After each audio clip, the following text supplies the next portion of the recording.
ਬਾਬਾਣੀਆਂ ਕਹਾਣੀਆਂ ਪੁੱਤ ਸਪੁੱਤ ਕਰੇਨ, ਜੇ ਸਤਿਗੁਰ ਭਾਵੈ ਸੇ ਮਨ ਲੇਨ, ਸੇਈ ਕਰਮ ਕਰੇਨ।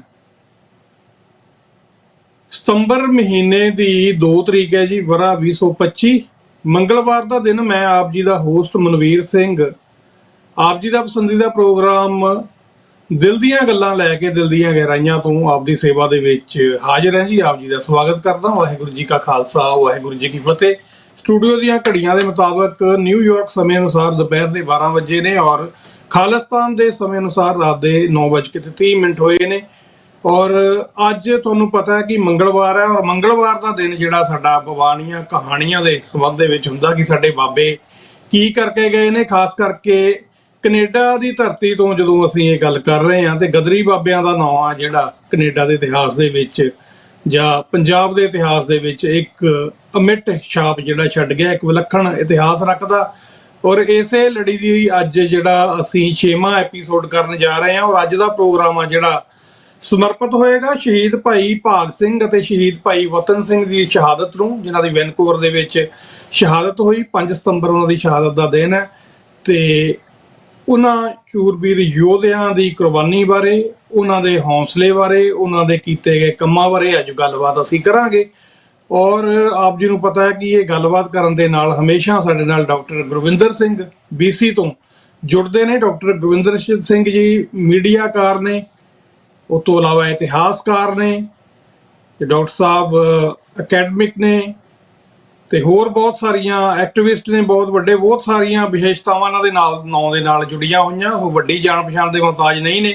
ਸੋ ਅਸੀਂ ਜ਼ਿਆਦਾ ਸਮਾਂ ਨਾ ਲੈਂਦੇ ਹੋਏ ਡਾਕਟਰ ਸਾਹਿਬ ਦਾ ਪ੍ਰੋਗਰਾਮ ਦੇ ਵਿੱਚ ਸਵਾਗਤ ਕਰਦੇ ਹਾਂ। ਡਾਕਟਰ ਸਾਹਿਬ, ਵਾਹਿਗੁਰੂ ਜੀ ਕਾ ਖਾਲਸਾ, ਵਾਹਿਗੁਰੂ ਜੀ ਕੀ ਫਤਿਹ ਜੀ। ਮਨਵੀਰ ਸਿੰਘ ਜੀ, ਆਪ ਜੀ ਤੇ ਆਪ ਜੀ ਦੇ ਰਾਹੀਂ ਚੈਨਲ 84 ਅਤੇ ਦਿਲ ਦੀਆਂ ਗੱਲਾਂ ਪ੍ਰੋਗਰਾਮ ਦੇ ਸਮੂਹ ਦਰਸ਼ਕਾਂ ਨੂੰ ਸਤਿਕਾਰ ਸਹਿਤ ਵਾਹਿਗੁਰੂ ਜੀ ਕਾ ਖਾਲਸਾ, ਵਾਹਿਗੁਰੂ ਜੀ ਕੀ ਫਤਿਹ। ਤੇ ਤੁਹਾਡਾ ਧੰਨਵਾਦ। ਤੁਸੀਂ ਜਿਹੜੇ ਸ਼ਬਦ ਸਤਿਕਾਰ ਵਜੋਂ ਕਹੇ ਇਹ ਉਹਨਾਂ ਦੇ ਲਾਇਕ ਨਹੀਂ, ਪਰ ਸੰਗਤਾਂ ਦਾ ਬੇਅੰਤ ਪਿਆਰ ਹੈ ਕਿ ਉਹ ਇਤਿਹਾਸ, ਵਿਰਸੇ ਅਤੇ ਸਾਡੇ ਜੋ ਪਛਾਣ ਜ਼ੁਬਾਨ ਹੈ ਉਸ ਦੇ ਮੁੱਦਿਆਂ ਦੇ ਉੱਪਰ ਇਹਨਾਂ ਲੜੀਵਾਰ ਪ੍ਰੋਗਰਾਮਾਂ 'ਚ ਸ਼ਾਮਲ ਹੁੰਦੇ ਨੇ ਤੇ ਉਹਨਾਂ ਨੂੰ ਦੇਖਣ, ਸੁਣਨ ਅਤੇ ਪ੍ਰਚਾਰਨ ਦੇ ਵਿੱਚ ਜੋ ਆਪਣੀ ਨਾਚੀਜ਼ ਦੀ ਸੇਵਾ ਹੈ ਉਸ ਦੇ ਲਈ ਸਤਿਗੁਰੂ ਦਾ ਸ਼ੁਕਰਾਨਾ ਹੈ ਜੀ।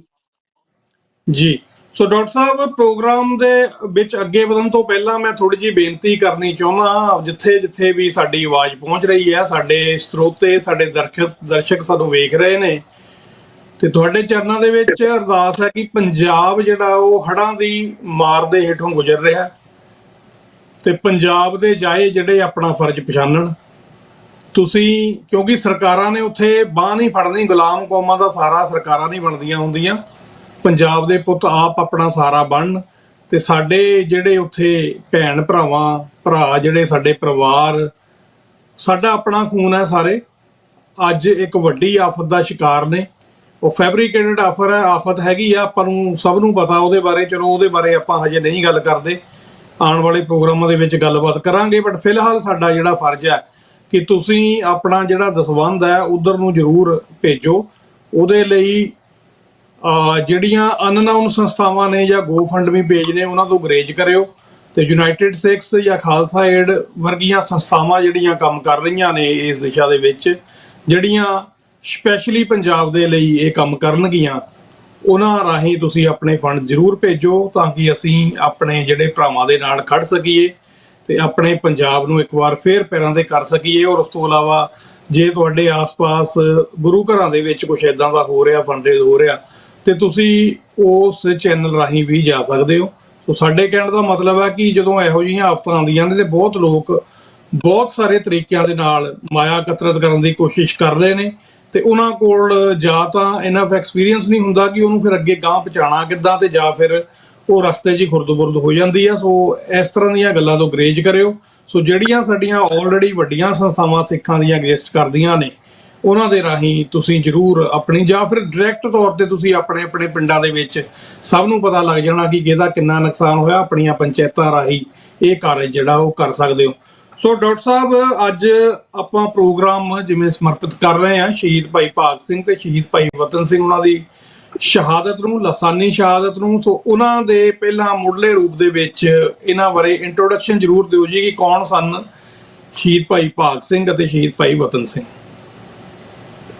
ਤਾਂ ਸਭ ਤੋਂ ਪਹਿਲਾਂ ਤਾਂ ਜਿਹੜੀ ਤੁਸੀਂ ਬੇਨਤੀ ਕੀਤੀ ਹੈ ਉਹ ਉਸੇ ਬੇਨਤੀ ਦੇ ਅਨੁਸਾਰ ਮੈਂ ਇਹ ਗੱਲ ਕਰਨੀ ਚਾਹਾਂਗਾ ਕਿ ਇਹ ਪੰਜਾਬ ਇਸ ਵੇਲੇ 1988 ਤੋਂ ਬਾਅਦ ਜੇ ਦੇਖੀਏ ਉਸ ਤੋਂ ਵੀ ਕਈ ਗੁਣੇ ਵੱਡਾ ਹੜ੍ਹਾਂ ਦੀ ਮਾਰ ਹੇਠ ਹੈ ਤੇ ਇਹ ਦਰਅਸਲ ਜੇ ਮੰਨੀਏ ਤਾਂ 30% ਤੱਕ ਕੁਦਰਤੀ ਤੌਰ ਤੇ ਜੋ ਖਿਲਵਾੜ ਮਨੁੱਖ ਨੇ ਕੀਤਾ ਉਹਦੇ ਨਤੀਜੇ ਵਜੋਂ ਇਹ ਸਾਰਾ ਕੁਝ ਹੋ ਰਿਹਾ ਹੈ, ਜਿਸ ਦੇ ਕਿ ਅਸੀਂ ਦੇ ਨਾਲ ਖਿਲਵਾੜ ਕਰਦੇ ਹਾਂ ਤੇ 70% ਜਿਹੜਾ ਹੈ ਇਹ ਜਿਸ ਨੂੰ ਵਾਟਰ ਬੰਬ ਦੇ ਤੌਰ ਤੇ ਕਹਿ ਸਕਦੇ ਹਾਂ ਕਿ ਇੱਕ ਬੜਾ ਯੋਜਨਾਬੱਧ ਢੰਗ ਦੇ ਨਾਲ ਤਬਾਹੀ ਨੂੰ ਹੋਣ ਦਿੱਤਾ ਜਾਵੇ।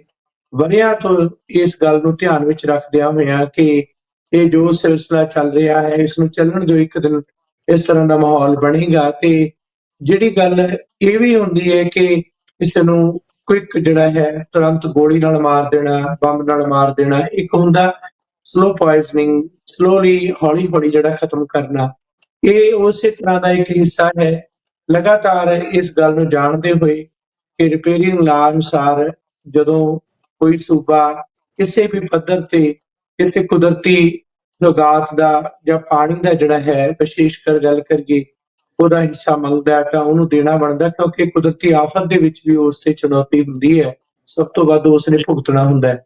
ਹੁਣ ਜਿਹੜੇ ਪੰਜਾਬ ਦੇ ਇਹੋ ਜਿਹੇ ਜਿਹੜੇ ਮੁੱਖ ਮੰਤਰੀ ਨੇ, ਮੁੱਖ ਮੰਤਰੀ ਤੋਂ ਲੈ ਕੇ ਕੇਂਦਰੀ ਮੰਤਰੀ ਤੱਕ, ਜੋ ਉਹਨਾਂ ਦੇ ਇਸ ਤਰ੍ਹਾਂ ਦੇ ਨਾਟਕੀ ਜਾਂ ਉਹਨਾਂ ਦੀ ਜਿਹੜੀ ਡਰਾਮੇਬਾਜ਼ੀ ਨਜ਼ਰ ਆ ਰਹੀ ਹੈ ਉਸ ਤੋਂ ਸਪਸ਼ਟ ਹੁੰਦਾ ਹੈ ਕਿ ਉਹ ਕਿੰਨੇ ਗੰਭੀਰ ਨੇ ਜਾਂ ਕੀ ਸੋਚਦੇ ਨੇ। ਕਿਤੇ ਇਹੋ ਜਿਹਾ ਜਾ ਕੇ ਆਪਣੀ ਬਿਆਨਬਾਜ਼ੀ ਕਰਨੀ ਜਾਂ ਉਹਨੂੰ ਇੱਕ ਪਿਕਨਿਕ ਵਾਂਗੂ ਸ਼ੋਅ ਕਰਨਾ। ਇਹ ਕੇਂਦਰੀ ਮੰਤਰੀ ਜਿਹੜਾ ਹੈ ਮਾਨਸਿਕ ਬਿਮਾਰੀ ਦਾ ਸ਼ਿਕਾਰ ਰਵਨੀਤ ਬਿੱਟੂ ਵਰਗਾ ਇਹ ਕਹਿ ਰਿਹਾ ਕਿ ਦੇਖੋ ਜੀ ਜੇ ਫਲਾਣੇ ਨਾਲ ਅਸੀਂ ਇਹੋ ਕੀਤਾ ਹੁੰਦਾ ਤਾਂ ਅੱਜ ਸਾਡੇ ਨਾਲ ਖੜਦੇ, ਜਾਣੀ ਕਿ ਪੰਜਾਬ ਦੇ ਨਾਲ ਦੁਸ਼ਮਣੀ ਦਾ ਜਿਹੜਾ ਉਹਨਾਂ ਨੇ ਮੁੱਲ ਟਿਕਾ ਲਿਆ ਹੋਇਆ।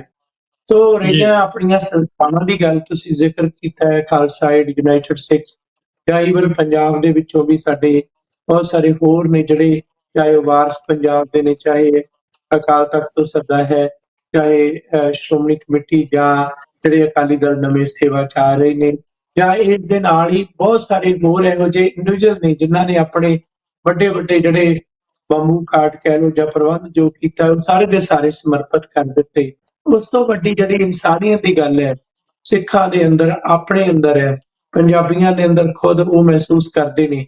ਉਸ ਤੋਂ ਇੱਕੋ ਹੀ ਗੱਲ ਕਹੀ ਜਾ ਸਕਦੀ ਹੈ ਕਿ ਅੱਜ ਪੰਜਾਬ ਨੂੰ ਨਾ ਹਿੰਦੁਸਤਾਨ ਦੀ ਸਰਕਾਰ ਨੇ, ਨਾ ਪੰਜਾਬ ਦੀ ਸਰਕਾਰ ਨੇ, ਨਾ ਕਿਸੇ ਹੋਰ ਨੇ ਕਿਸੇ ਵੀ ਪੱਧਰ ਤੇ ਬਚਾਉਣਾ, ਬਲਕਿ ਡੋਬਣਾ ਤਾਂ ਜ਼ਰੂਰ ਹੈ।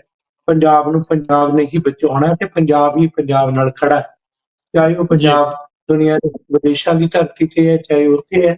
ਸੋ ਅਸੀਂ ਸੁਚੇਤ ਹੋ ਕੇ ਜਿੰਨਾ ਇੱਕ ਦੂਜੇ ਦੇ ਨਾਲ ਸਾਂਝ ਬਣਾ ਸਕਦੇ ਹਾਂ ਬਣਾਈਏ।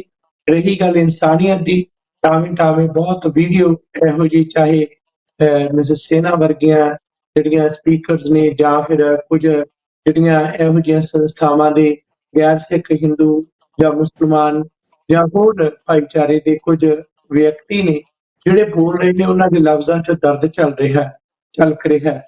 ਉਹ ਗੱਲ ਅਸੀਂ ਉਸ ਦੀ ਸ਼ਲਾਘਾ ਕਰਦੇ ਹਾਂ ਜਦੋਂ ਉਹ ਕਹਿੰਦੇ ਨੇ ਕਿ ਜਦੋਂ ਪੰਜਾਬ ਦੁਨੀਆ ਦੇ ਨਾਲ ਕਿਤੇ ਵੀ ਆਫਤ ਆਉਂਦੀ ਹੈ ਖੜਦਾ ਹੈ, ਚਾਹੇ ਅੰਤਰਰਾਸ਼ਟਰੀ ਪੱਧਰ ਤੇ ਹੋਵੇ, ਕਿਤੇ ਵੀ ਮੁਸੀਬਤ ਹੋਵੇ, ਜਦੋਂ ਪੰਜਾਬ ਭਾਰਤ ਦੇ ਵਿੱਚ ਕਿਤੇ ਵੀ ਮੁਸੀਬਤ ਹੋਵੇ ਤਾਂ ਖੜਦਾ ਹੈ, ਲੰਗਰ ਲੈ ਕੇ ਜਾਂਦਾ ਹੈ, ਸੇਵਾ ਕਰਦਾ ਹੈ, ਦੁਖੀਆਂ ਦੀ ਬਾਹ ਫੜਦਾ ਹੈ।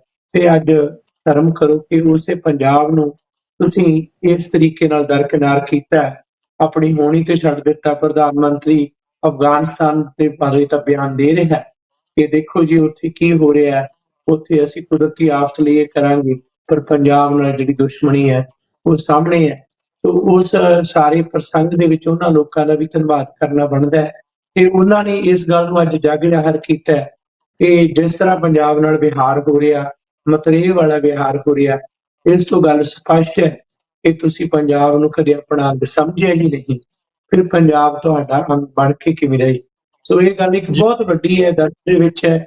ਸੋ ਇਸ ਸੰਤਾਪ ਨੂੰ ਜਿਹੜੇ ਹੋਰ ਕੌਮਾਂ ਦੇ ਬਾਹਰਲੇ ਲੋਕ ਵੀ ਟਾਵੇਂ ਟਾਵੇਂ ਸਾਰਾ ਨਾਰਾ ਮਾਰਦੇ ਨੇ, ਉਹਨਾਂ ਦਾ ਧੰਨਵਾਦ ਹੈ। ਪਰ ਇਹੋ ਜਿਹੇ ਅਖੌਤੀ ਸੋ ਕਾਲਡ ਜਿਹੜੇ ਅਗਾਂਹਵਧੂ ਜਰਨਲਿਸਟ ਜਾਂ ਵਿਅਕਤੀ ਵੀ ਨੇ, ਜਿਹੜੇ ਜਦੋਂ ਦੇਸ਼ ਦੇ ਦੂਸਰੇ ਹਿੱਸੇ ਦੇ ਵਿੱਚ ਮਨੁੱਖੀ ਹੱਕਾਂ ਦਾ ਘਾਣ ਹੁੰਦਾ ਹੈ ਉਦੋਂ ਜ਼ਰੂਰ ਬੋਲਦੇ ਨੇ, ਉੱਥੇ ਕੋਈ ਕੁਦਰਤੀ ਇਹੋ ਜਿਹੀ ਮੁਸੀਬਤ ਆਉਂਦੀ ਹੈ ਗੱਲ ਕਰਦੇ ਨੇ, ਪਰ ਜਦੋਂ ਪੰਜਾਬ ਦੀ ਗੱਲ ਆਉਂਦੀ ਹੈ ਤਾਂ ਮੂੰਹ 'ਚ ਘੁੰਗੜੀਆਂ ਪਾ ਲੈਂਦੇ ਨੇ। ਉਹਨਾਂ ਲੋਕਾਂ ਨੂੰ ਵੀ ਪਛਾਣਨ ਦੀ ਲੋੜ ਹੈ। ਤੋ ਅਸੀਂ ਇੱਕ ਤਰ੍ਹਾਂ ਇਸ ਸੱਦੇ ਦੇ ਰਾਹੀਂ ਇਹ ਜ਼ਰੂਰ ਕਹਿਣਾ ਚਾਹਾਂਗੇ ਕਿ ਜਿਹੜਾ ਇਤਿਹਾਸ ਹੁਣ ਅੱਗੇ ਵੀ ਸਾਂਝਾ ਕਰ ਰਹੇ ਆ, ਉਹਨਾਂ ਦੀ ਗੱਲ ਵੀ ਇੱਥੇ ਲੜੀ ਜੁੜਦੀ ਹੈ ਕਿ ਉਹਨਾਂ ਨੇ ਕੈਨੇਡਾ ਤੇ ਅਮਰੀਕਾ ਦੀ ਧਰਤੀ ਤੋਂ ਉਸ ਵੇਲੇ ਪੰਜਾਬ ਦੇ ਵਿੱਚ ਜਿਹੜੀ ਆਫਤ ਸੀ, ਉਸ ਵੇਲੇ ਆਫਤ ਸੀ ਜ਼ਾਲਮ ਸਰਕਾਰ ਦੀ, ਆਫਤ ਸੀ ਮਨੁੱਖੀ ਹੱਕਾਂ ਦੇ ਘਾਣ ਦੀ, ਆਫਤ ਸੀ ਨਸਲਵਾਦ ਤੇ ਵਿਤਕਰੇ ਦੀ, ਤੇ ਆਫਤ ਸੀ ਬਸਤੀਵਾਦੀ ਤਾਕਤਾਂ ਦੀ। ਉਸ ਤੋਂ ਬਚਾਉਣ ਲਈ ਇੱਥੇ ਆਪਣੀ ਸੁਖੀ ਜੀਵਨ ਜ਼ਿੰਦਗੀ ਨੂੰ ਤਿਆਗ ਕੇ, ਇੱਥੇ ਆਪਣੇ ਘਰ-ਬਾਰ ਛੱਡ ਕੇ, ਇੱਥੋਂ ਆਪਣੇ ਪਰਿਵਾਰ ਸਭ ਕੁਝ ਤਿਆਗ ਕੇ ਉੱਥੇ ਚਾਲੇ ਪਾ ਦਿੱਤੇ ਤੇ ਉੱਥੇ ਜਾ ਕੇ ਸ਼ਹੀਦੀਆਂ ਪਾਈਆਂ। ਇਹ ਇਤਿਹਾਸ ਦਾ ਉਹ ਪੰਨਾ ਹੈ ਜਿਹੜਾ ਸਾਨੂੰ ਯਾਦ ਕਰਾਉਂਦਾ ਹੈ ਕਿ ਆਪਣੀ ਜੰਮਣ ਭੂਮੀ, ਆਪਣੀ ਕਰਮ ਭੂਮੀ ਦੇ ਨਾਲ ਆਪਣੀ ਜਨਮ ਭੂਮੀ, ਆਪਣੀ ਉਹ ਜ਼ਮੀਨ ਜਿਹੜੀ ਸਾਡੀ ਗੁਰੂਆਂ ਪੀਰਾਂ ਦੀ ਧਰਤੀ ਹੈ, ਉਹ ਜ਼ਮੀਨ ਜਿੱਥੋਂ ਸਾਨੂੰ ਆਪਣੇ ਅੰਤਿਸ਼ਕਰਨ ਦੇ ਵਿੱਚ ਗੁਰੂ ਗ੍ਰੰਥ ਸਾਹਿਬ ਦੇ ਸੰਦੇਸ਼ ਉਪਦੇਸ਼ ਮਿਲੇ ਨੇ, ਅਸੀਂ ਉਹਨਾਂ ਨੂੰ ਕਦੇ ਵੀ ਪਿੱਠ ਨਾ ਦਿਖਾਈਏ ਤੇ ਅੱਜ ਉਹਨਾਂ ਦੇ ਨਾਲ ਤੁਰਨ ਦੀ ਲੋੜ ਹੈ। ਸੋ ਇਹ ਗੱਲ ਕਰਨ ਤੋਂ ਬਾਅਦ ਅਗਲੀ ਗੱਲ ਮੈਂ ਜਿਹੜਾ ਤੁਹਾਡਾ ਸਵਾਲ ਹੈ ਭਾਈ ਸਾਹਿਬ ਭਾਈ ਭਾਗ ਸਿੰਘ ਜੀ ਤੇ ਭਾਈ ਪਤਨ ਸਿੰਘ ਜੀ, ਜਿਨ੍ਹਾਂ ਨੂੰ ਇਸ ਹਫ਼ਤੇ ਜਾਣੀ ਕਿ ਅੱਜ ਤੋਂ 111 ਵਰ੍ਹੇ ਪਹਿਲਾਂ ਕੈਨੇਡਾ ਦੀ ਧਰਤੀ ਤੇ ਸ਼ਹੀਦ ਹੋਣ ਵਾਲੇ ਪਹਿਲੇ ਜਿਹੜੇ ਸਿੱਖ ਸਨ, ਮੋਢੀ ਸਿੱਖ ਸਨ, ਜਿਨ੍ਹਾਂ ਨੇ ਸ਼ਹਾਦਤ ਪਾਈ, ਅਤੇ ਉੱਥੋਂ ਇੱਕ ਇਤਿਹਾਸ ਜਿਹੜਾ ਮੋੜ ਕੱਟਦਾ ਹੈ, ਉਹਨਾਂ ਨੂੰ ਯਾਦ ਕਰਨਾ ਬੜਾ ਜ਼ਰੂਰੀ ਹੈ।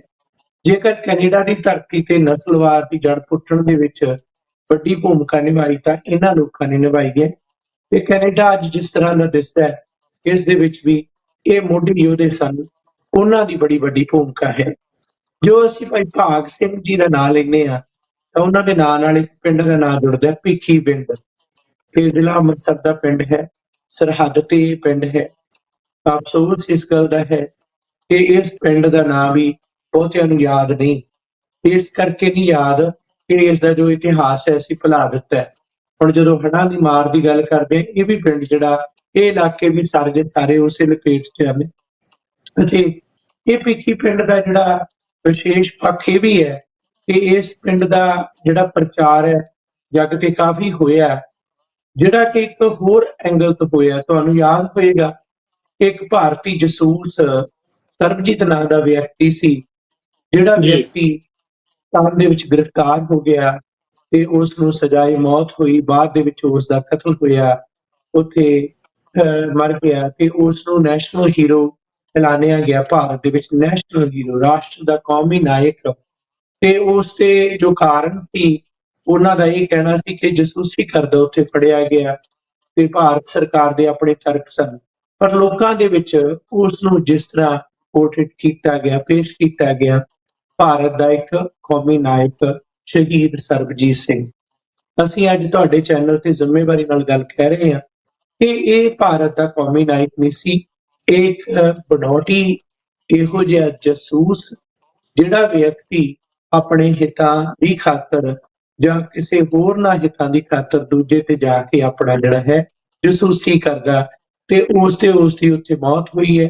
ਚਲੋ ਕਿਸੇ ਵੀ ਇਨਸਾਨ ਦੀ ਜਿਹੜੀ ਮੌਤ ਹੈ ਉਸ ਤੇ ਅਫਸੋਸ ਹੁੰਦਾ ਹੈ, ਪਰ ਉਸ ਨੂੰ ਨੈਸ਼ਨਲ ਹੀਰੋ ਕਰਾਰ ਦਿੱਤਾ ਇੱਕ ਇਹੋ ਜਿਹੇ ਵਿਅਕਤੀ ਨੂੰ, ਜਿਸ ਵਿਅਕਤੀ ਦੇ ਜਿਹੜੇ ਵਿਅਕਤੀ ਦੀ ਜਿਹੜੀ ਨਾ ਸਟ੍ਰੈਟਜੀ, ਨਾ ਸੋਚ, ਨਾ ਕੋਈ ਦੇਣ, ਤੇ ਉਸੇ ਪਿੰਡ ਦਾ ਅਸਲ ਨਾਇਕ, ਉਸੇ ਨਗਰ ਦਾ 111 ਵਰ੍ਹੇ ਪਹਿਲਾਂ ਕੈਨੇਡਾ ਦੀ ਧਰਤੀ ਤੇ ਸ਼ਹੀਦ ਹੋਣ ਵਾਲਾ ਯੋਧਾ, ਜਿਨ੍ਹਾਂ ਨੇ ਭਾਰਤ ਦੀ ਗੁਲਾਮੀ ਦੀਆਂ ਜੰਜੀਰਾਂ ਤੋੜੀਆਂ, ਅਣਵੰਡੇ ਦੇਸ਼ ਦੇ ਦੋਨੇ ਹਿੱਸਿਆਂ ਨੂੰ ਆਜ਼ਾਦ ਕਰਾਉਣ ਦੇ ਵਾਸਤੇ ਸ਼ਹਾਦਤਾਂ ਦਿੱਤੀਆਂ ਤੇ ਇੱਥੇ ਸੁਖੀ ਜੀਵਨ ਜਿਉਣ ਦੇ ਆਪਣੇ ਸੁਪਨੇ ਲੈ ਕੇ ਆਇਆ, ਉਹ ਵਿਅਕਤੀ ਜਿਹੜਾ ਇੱਕ ਲੀਡਰ ਸੀ, ਉਸ ਦਾ ਪਿੰਡ ਭਾਗ ਸਿੰਘ, ਭਿੱਖੀ ਪਿੰਡ, ਜਿਹੜਾ ਪਿੰਡ ਉਹਨਾਂ ਦਾ ਸੀ ਸ਼ਹੀਦ ਭਾਗ ਸਿੰਘ ਜੀ ਦਾ, ਉਹ ਪਿੰਡ ਸੀ, ਉਸ ਨੂੰ ਯਾਦ ਨਹੀਂ ਕੀਤਾ ਗਿਆ। ਇੱਕ ਛੋਟੀ ਜਿਹੀ ਘਟਨਾ, ਜਦੋਂ ਅਸੀਂ 2019 ਦੇ ਵਿੱਚ ਇੱਥੇ ਇੱਕ ਖਿਆਲ ਬਣਾਇਆ ਕਿ ਜਿੰਨੇ ਮੋਢੀ ਸਿੱਖ ਯੋਧੇ ਨੇ, ਜਿਨ੍ਹਾਂ ਦੇ ਵਿੱਚ ਕੈਨੇਡਾ ਦੇ ਗਦਰੀ ਯੋਧੇ ਜਾਂ ਸ਼ਹੀਦ ਹੋਣ ਵਾਲੇ ਪੰਜਾਬ 'ਚ ਜਾ ਕੇ ਉਹਨਾਂ ਦੇ ਵਿੱਚੋਂ ਯੋਧੇ ਨੇ, ਉਹਨਾਂ ਸਾਰਿਆਂ ਦੀਆਂ ਤਸਵੀਰਾਂ ਅਜੇ ਤੱਕ ਕੇਂਦਰੀ ਸਿੱਖ ਅਜਾਇਬ ਘਰ ਦੇ ਵਿੱਚ ਨਹੀਂ ਲੱਗੀਆਂ। ਉਦਾਸ ਜੀ। ਦੀ ਗੱਲ ਸਿੰਘ ਸਭਾ ਦੇ ਸੇਵਾਦਾਰਾਂ ਨਾਲ ਕੀਤੀ। ਆਰਟਿਸਟ ਜਰਨੈਲ ਸਿੰਘ ਸਾਡੇ ਪਰਮ ਮਿੱਤਰ ਅੱਜ ਸਾਡੇ ਵਿਚਕਾਰ ਨਹੀਂ, ਉਹਨਾਂ ਨਾਲ ਗੱਲਬਾਤ ਕੀਤੀ ਤੇ ਇਹ ਵਿਚਾਰ ਬਣਾਇਆ ਕਿ ਕਿਉਂ ਨਾ ਅਜਿਹਾ ਉਪਰਾਲਾ ਕੀਤਾ ਜਾਏ।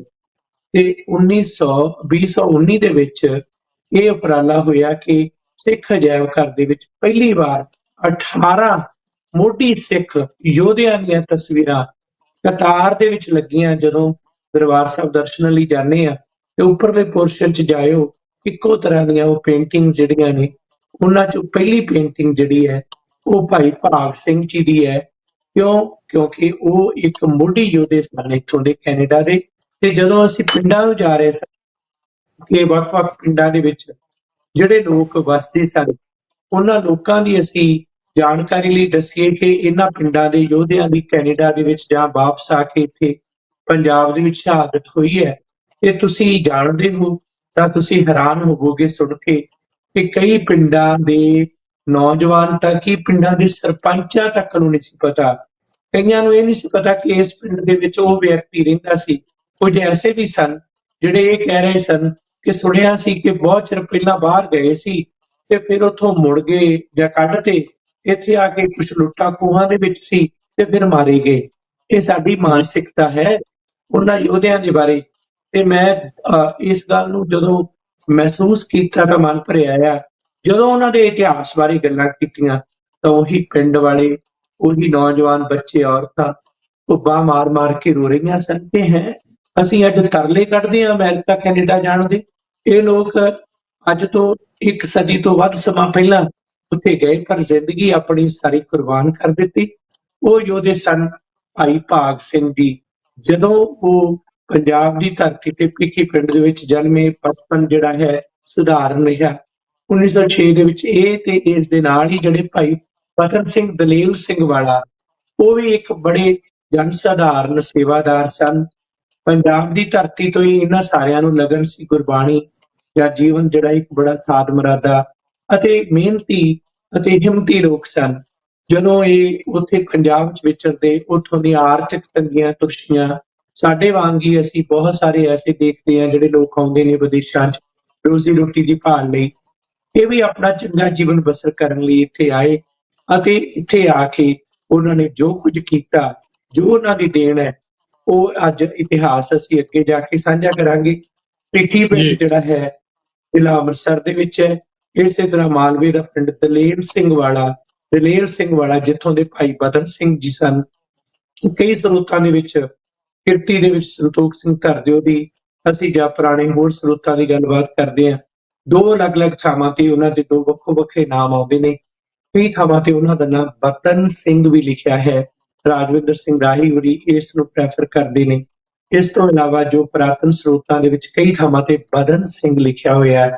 ਸੋ ਕਹਿਣ ਦਾ ਭਾਵ ਹੈ ਇਹ ਦੋ ਯੋਧੇ ਸਨ ਜਿਨ੍ਹਾਂ ਦੀ ਸ਼ਹਾਦਤ ਜਿਹੜੀ ਹੈ ਸਤੰਬਰ ਮਹੀਨੇ ਦੀ 5 ਤਾਰੀਖ ਨੂੰ ਉਹਨਾਂ ਤੇ ਗੋਲੀਆਂ ਚੱਲੀਆਂ ਤੇ 6 ਤਾਰੀਖ 1914 ਨੂੰ ਸ਼ਹਾਦਤ ਹੋਈ। ਕਿਵੇਂ ਹੋਈ, ਕੀ ਹੋਇਆ, ਉਹ ਆਪ ਜੀ ਨਾਲ ਸਾਂਝਾ ਕਰਾਂਗੇ ਤੇ ਇਹਨਾਂ ਦੋਹਾਂ ਨੂੰ ਨਤਮਸਤਕ ਹੋ ਕੇ ਸਿਰ ਝੁਕਾਉਂਦੇ ਹਾਂ ਜੀ। ਸੋ ਜੇ ਅਸੀਂ ਇਹਨਾਂ ਦੇ ਸੰਘਰਸ਼ ਦੀ ਗੱਲ ਕਰਨੀ ਹੋਵੇ ਤਾਂ ਕਿਹੜੇ ਉਹ ਕਾਰਨ ਬਣੇ ਜਿਨ੍ਹਾਂ ਨੇ ਇਹਨਾਂ ਨੂੰ ਇਸ ਐਕਟਿਵਿਜ਼ਮ ਦੇ ਵਿੱਚ ਤੋਰਿਆ? ਕਿਵੇਂ ਇਹਨਾਂ ਨੇ ਮਹਿਸੂਸ ਕੀਤਾ ਕਿ ਇੱਥੇ ਕੈਨੇਡਾ ਵਰਗੀ ਧਰਤੀ ਦੇ ਉੱਤੇ ਸਿੱਖਾਂ ਦੇ ਨਾਲ ਜਿਹੜਾ ਆ ਉਹ ਵਿਤਕਰਾ ਹੋ ਰਿਹਾ ਤੇ ਸਾਨੂੰ ਇਹਦੇ ਖਿਲਾਫ ਜਿਹੜੀ ਆ ਉਹ ਗੱਲ ਕਰਨੀ ਚਾਹੀਦੀ ਹੈ? ਕਿਵੇਂ ਸਬਬ ਬਣਿਆ ਇਹਨਾਂ ਦਾ? ਬਹੁਤ ਪਿਆਰੀ ਗੱਲ ਹੈ ਕਿ ਇਸ ਧਰਤੀ ਤੇ ਹੋਰ ਵੀ ਬਹੁਤ ਸਨ। ਇੱਕ ਲਫ਼ਜ਼ ਚੱਲਦਾ ਜੀ ਪਾਇਨੀਅਰ। ਆਪਾਂ ਬੜੀ ਖੁਸ਼ੀ ਵਾਲੀ ਗੱਲ ਸੀ, ਪਿਛਲੇ ਦਿਨੀ ਤੁਸੀਂ ਸਰੀ ਆਏ ਦਫ਼ਤਰ 'ਚ ਬੈਠੇ ਤੇ ਇੱਥੇ ਬੜੇ ਚੰਗੇ ਗੁਰਮੁਖ ਪਿਆਰੇ ਭਾਈ ਧਰਮ ਸਿੰਘ ਜੀ ਜਿਨ੍ਹਾਂ ਦੇ ਖੁਸ਼ੀ ਦੇ ਮੁਬਾਰਕ ਮੌਕੇ ਤੇ ਤੁਹਾਡੀ ਸ਼ਮੂਲੀਅਤ ਹੋਈ ਤੇ ਉਦੋਂ ਆਪਾਂ ਇਹ ਵਿਚਾਰਾਂ ਵੀ ਜਿਹੜੀਆਂ ਆਪਸ ਵਿੱਚ ਦੋਨਾਂ ਨੇ ਕੀਤੀਆਂ ਉਹਨਾਂ 'ਚ ਟੂਕ ਮਾਤਰ ਮੈਂ ਅੱਜ ਦਰਸ਼ਕਾਂ ਨਾਲ ਵੀ ਕਰਾਂਗਾ। ਤੇ ਉਹ ਗੱਲ ਜਿਹੜੀ ਆਪਣੀ ਇਹ ਸੀ ਕਿ ਪਾਇਨੀਅਰ ਨੂੰ ਕਿਵੇਂ ਡਿਫਾਈਨ ਕਰੀਏ। ਮੋਢੀ ਹਰ ਕੋਈ ਉੱਠਦਾ ਹੈ, ਇਹ ਕਹਿੰਦਾ ਕਿ ਸਾਡੇ ਵੱਡੇ ਵਡੇਰਿਆਂ ਚੋਂ ਇਹ ਬੰਦਾ ਆਇਆ ਤੇ ਇਹ ਅਮਰੀਕਾ ਦਾ ਪਹਿਲਾ ਬੰਦਾ ਸੀ ਮੋਢੀ ਇੱਥੇ ਆਉਣ ਵਾਲਾ। ਫਿਰ ਕੋਈ ਜੀ ਹੁੰਦਾ ਹੈ ਕਹਿੰਦਾ ਕਿ ਕੈਨੇਡਾ ਦੇ ਵਿੱਚ ਪਹਿਲਾ ਜਿਹੜਾ ਬੰਦਾ ਇਹ ਆਇਆ ਮੋਢੀ ਸੀ। ਕੈਨੇਡਾ ਦੇ ਵਿੱਚ ਇਹਨੇ ਸ਼ੁਰੂ ਕੀਤਾ, ਇਹ ਮੋਢੀ ਸੀ। ਮੀਡੀਆ ਦੇ ਵਿੱਚ ਇਹ ਬੈਠਾ, ਇਹ ਮੋਢੀ ਸੀ। ਕਮਾਲ ਹੈ। ਮੋਢੀ ਦਾ ਅਰਥ ਕੇਵਲ ਇਹ ਜਾਣ ਲਿਆ ਕਿ 6 ਮਹੀਨੇ ਸਾਲ ਜਿਹੜਾ ਪਹਿਲਾਂ ਆ ਗਿਆ ਉਹ ਮੋਢੀ ਹੋ ਗਿਆ। ਕੇਵਲ ਇਹ ਦੁਨਿਆਵੀ ਤੌਰ ਤੇ ਤਾਰੀਖਾਂ ਦੀ ਗੱਲ ਨੂੰ ਮੋਢੀ ਮੰਨਦੇ ਆ? ਨਹੀਂ, ਅਸੀਂ ਇਹਨਾਂ ਨੂੰ ਮੋਢੀ ਨਹੀਂ ਮੰਨਦੇ। ਬੇਸ਼ੱਕ ਉਸ ਵੇਲੇ ਕੈਨੇਡਾ 'ਚ ਜਿਹੜੇ ਆਰੰਭ ਦੇ ਵਿੱਚ ਹੋ ਸਕਦਾ ਹੈ ਕਿ 1903-4 ਦੇ ਵਿੱਚ ਪਹਿਲਾਂ ਅਮਰੀਕਾ ਦੇ ਵਿੱਚ ਵੀ ਇਸੇ ਤਰ੍ਹਾਂ ਕੁਝ ਸ਼ਖਸ ਆਏ ਹੋਣ। ਸਾਰਿਆਂ ਦਾ ਅਦਬ ਹੈ, ਸਾਰੇ ਕਿਸੇ ਨਾ ਕਿਸੇ ਪਰਿਵਾਰ ਦੇ ਬਜ਼ੁਰਗ ਸਨ, ਪਰ ਗੱਲ ਮੋਢੀ ਦੀ ਘਾਲਣਾ ਤੋਂ ਗਿਣੀ ਜਾਂਦੀ ਹੈ, ਦੇਣ ਤੋਂ ਗਿਣੀ ਜਾਂਦੀ ਹੈ। ਗੱਲ ਮੋਢੀ ਜੀ ਦੀ ਉਵੇਂ ਗਿਣੀ ਜਾਂਦੀ ਹੈ ਕਿ ਉਸਨੇ ਕੀਤਾ ਕਿ ਜੇ ਆ ਕੇ ਸਿਸਟਮ ਨੂੰ ਅਡਾਪਟ ਕਰ ਲਿਆ ਤੇ ਉਹਦੇ ਵਿੱਚ ਚੱਲਣ ਲੱਗ ਗਿਆ। ਆਪਣੀ ਜ਼ਿੰਦਗੀ, ਆਪਣੇ ਬੱਚਿਆਂ ਦੀ, ਅੱਜ ਉਹਨਾਂ ਦੀ ਚੌਥੀ ਤੇ ਪੰਜਵੀਂ ਪੀੜ੍ਹੀ ਤਾਂ ਬੜੀ ਮੌਜ 'ਚ ਹੋਊਗੀ, ਉਹ ਤਾਂ ਕਹੇਗੀ ਮੋਢੀ। ਪਰ ਜਿਨ੍ਹਾਂ ਨੇ ਪੰਥ ਵਸੇ ਮੈਂ ਉਜੜਾ ਮਨ ਚਾਓ ਕਨੇਰਾ, ਜਿਨ੍ਹਾਂ ਨੇ ਝੁੱਗਾ ਚੌੜ ਕਰਾ ਕੇ ਦੇਸ਼ ਨੂੰ ਵਸਾਇਆ, ਜਿਨ੍ਹਾਂ ਨੇ ਦੂਸਰਿਆਂ ਲਈ ਸ਼ਹਾਦਤਾਂ ਦਿੱਤੀਆਂ, ਜਿਨ੍ਹਾਂ ਨੇ ਨਵੀਆਂ ਪਿਰਤਾਂ ਪਾਈਆਂ, ਨਵੇਂ ਪੂਰਨੇ ਪਾਏ, ਨਵੇਂ ਰਸਤੇ ਉਲੀਕੇ, ਅਸਲ 'ਚ ਮੋਢੀ ਉਹ ਨੇ।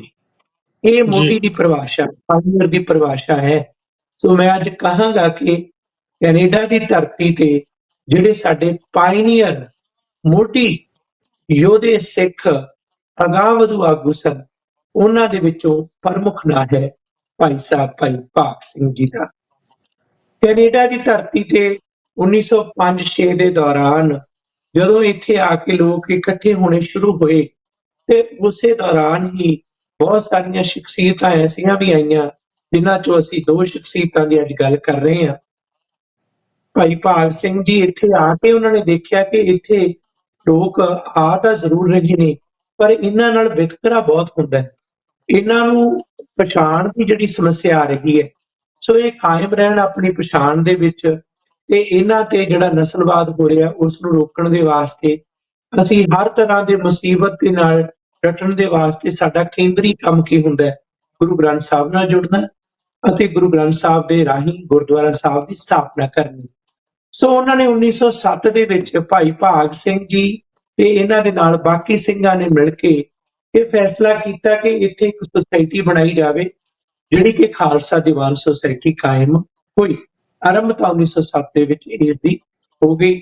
ਜਗ੍ਹਾ ਲੈ ਕੇ ਉੱਥੇ ਗੁਰਦੁਆਰਾ ਸਾਹਿਬ ਦਾ ਨਿਰਮਾਣ ਕਰਨ ਦਾ ਜਿਹੜਾ ਫੈਸਲਾ ਹੋਇਆ ਤੇ ਇੱਥੇ ਹੀ ਸੰਨ 1908 ਦੇ ਵਿੱਚ ਜੂਨ ਦੇ ਮਹੀਨੇ ਭਾਈ ਸਾਹਿਬ ਭਾਈ ਭਾਗ ਸਿੰਘ ਜੀ ਭਿੱਖੀਵਿੰਡ, ਉਸ ਵੇਲੇ ਇੱਥੇ ਸੰਤ ਪ੍ਰਿੰਸੀਪਲ ਤੇਜਾ ਸਿੰਘ ਜੀ, ਪ੍ਰੋਫੈਸਰ ਤੇਜਾ ਸਿੰਘ, ਜਿਹੜੇ ਕਿ ਮੋਢੀ ਅਸੀਂ ਕਹਿ ਸਕਦੇ ਹਾਂ ਕਿ ਸਹੀ ਅਰਥਾਂ ਦੇ ਵਿੱਚ ਇੰਗਲੈਂਡ ਦੇ ਵਿੱਚ ਵੀ ਦਸਤਾਰ ਦੀ ਪਛਾਣ ਕਰਵਾਉਣ ਵਾਲੇ, ਅਮਰੀਕਾ ਦੇ ਵਿੱਚ ਵੀ ਵੱਖ-ਵੱਖ ਯੂਨੀਵਰਸਿਟੀਆਂ 'ਚ ਪਹੁੰਚ ਕੇ ਸਾਡੀ ਇਸ ਆਇਡੈਂਟੀ ਨੂੰ ਦੱਸਣ ਵਾਲੇ ਉਹ ਯੋਧੇ ਸਨ, ਜਿਨ੍ਹਾਂ ਦੀ ਸ਼ਖਸੀਅਤ ਬਾਰੇ ਕਦੇ ਵੱਖਰੇ ਤੌਰ ਤੇ ਇਸੇ ਲੜੀ 'ਚ ਗੱਲ ਕਰਾਂਗੇ। ਉਹਨਾਂ ਨੇ ਅੰਮ੍ਰਿਤ ਸੰਚਾਰ ਕੀਤਾ ਤੇ ਇਹਨਾਂ ਯੋਧਿਆਂ ਨੇ ਅੰਮ੍ਰਿਤ ਛਕਿਆ ਇਕੱਠੇ ਹੋ ਕੇ। ਹੋਰ ਵੀ ਸਨ ਜਿਨ੍ਹਾਂ ਨੇ ਅੰਮ੍ਰਿਤ ਛਕਿਆ, ਚਾਹੇ ਭਾਈ ਮੇਵਾ ਸਿੰਘ ਜੀ ਸਨ, ਚਾਹੇ ਭਾਈ ਸਾਹਿਬ ਬਤਨ ਸਿੰਘ ਜੀ ਸਨ, ਬਹੁਤ ਸਾਰੇ ਲੋਕ ਹੋਰ ਸਨ। ਸੋ ਭਾਈ ਭਾਗ ਸਿੰਘ ਜੀ ਖਾਲਸਾ ਦੀਵਾਨ ਸੁਸਾਇਟੀ ਗੁਰਦੁਆਰਾ ਸਾਹਿਬ ਦੇ ਪ੍ਰਧਾਨ ਨਿਯੁਕਤ ਹੋਏ, ਮੁੱਖ ਸੇਵਾਦਾਰ। ਜਿੱਥੇ ਉਹ ਗੁਰਦੁਆਰਾ ਸਾਹਿਬ ਦੇ ਮੁੱਖ ਸੇਵਾਦਾਰ ਸਨ, ਉੱਥੇ ਇੱਕ ਕੜੀ ਵੀ ਸਨ ਸਿੱਖਾਂ ਤੇ ਹੋਰਨਾਂ ਭਾਈਚਾਰਿਆਂ ਦੇ ਵਿੱਚ।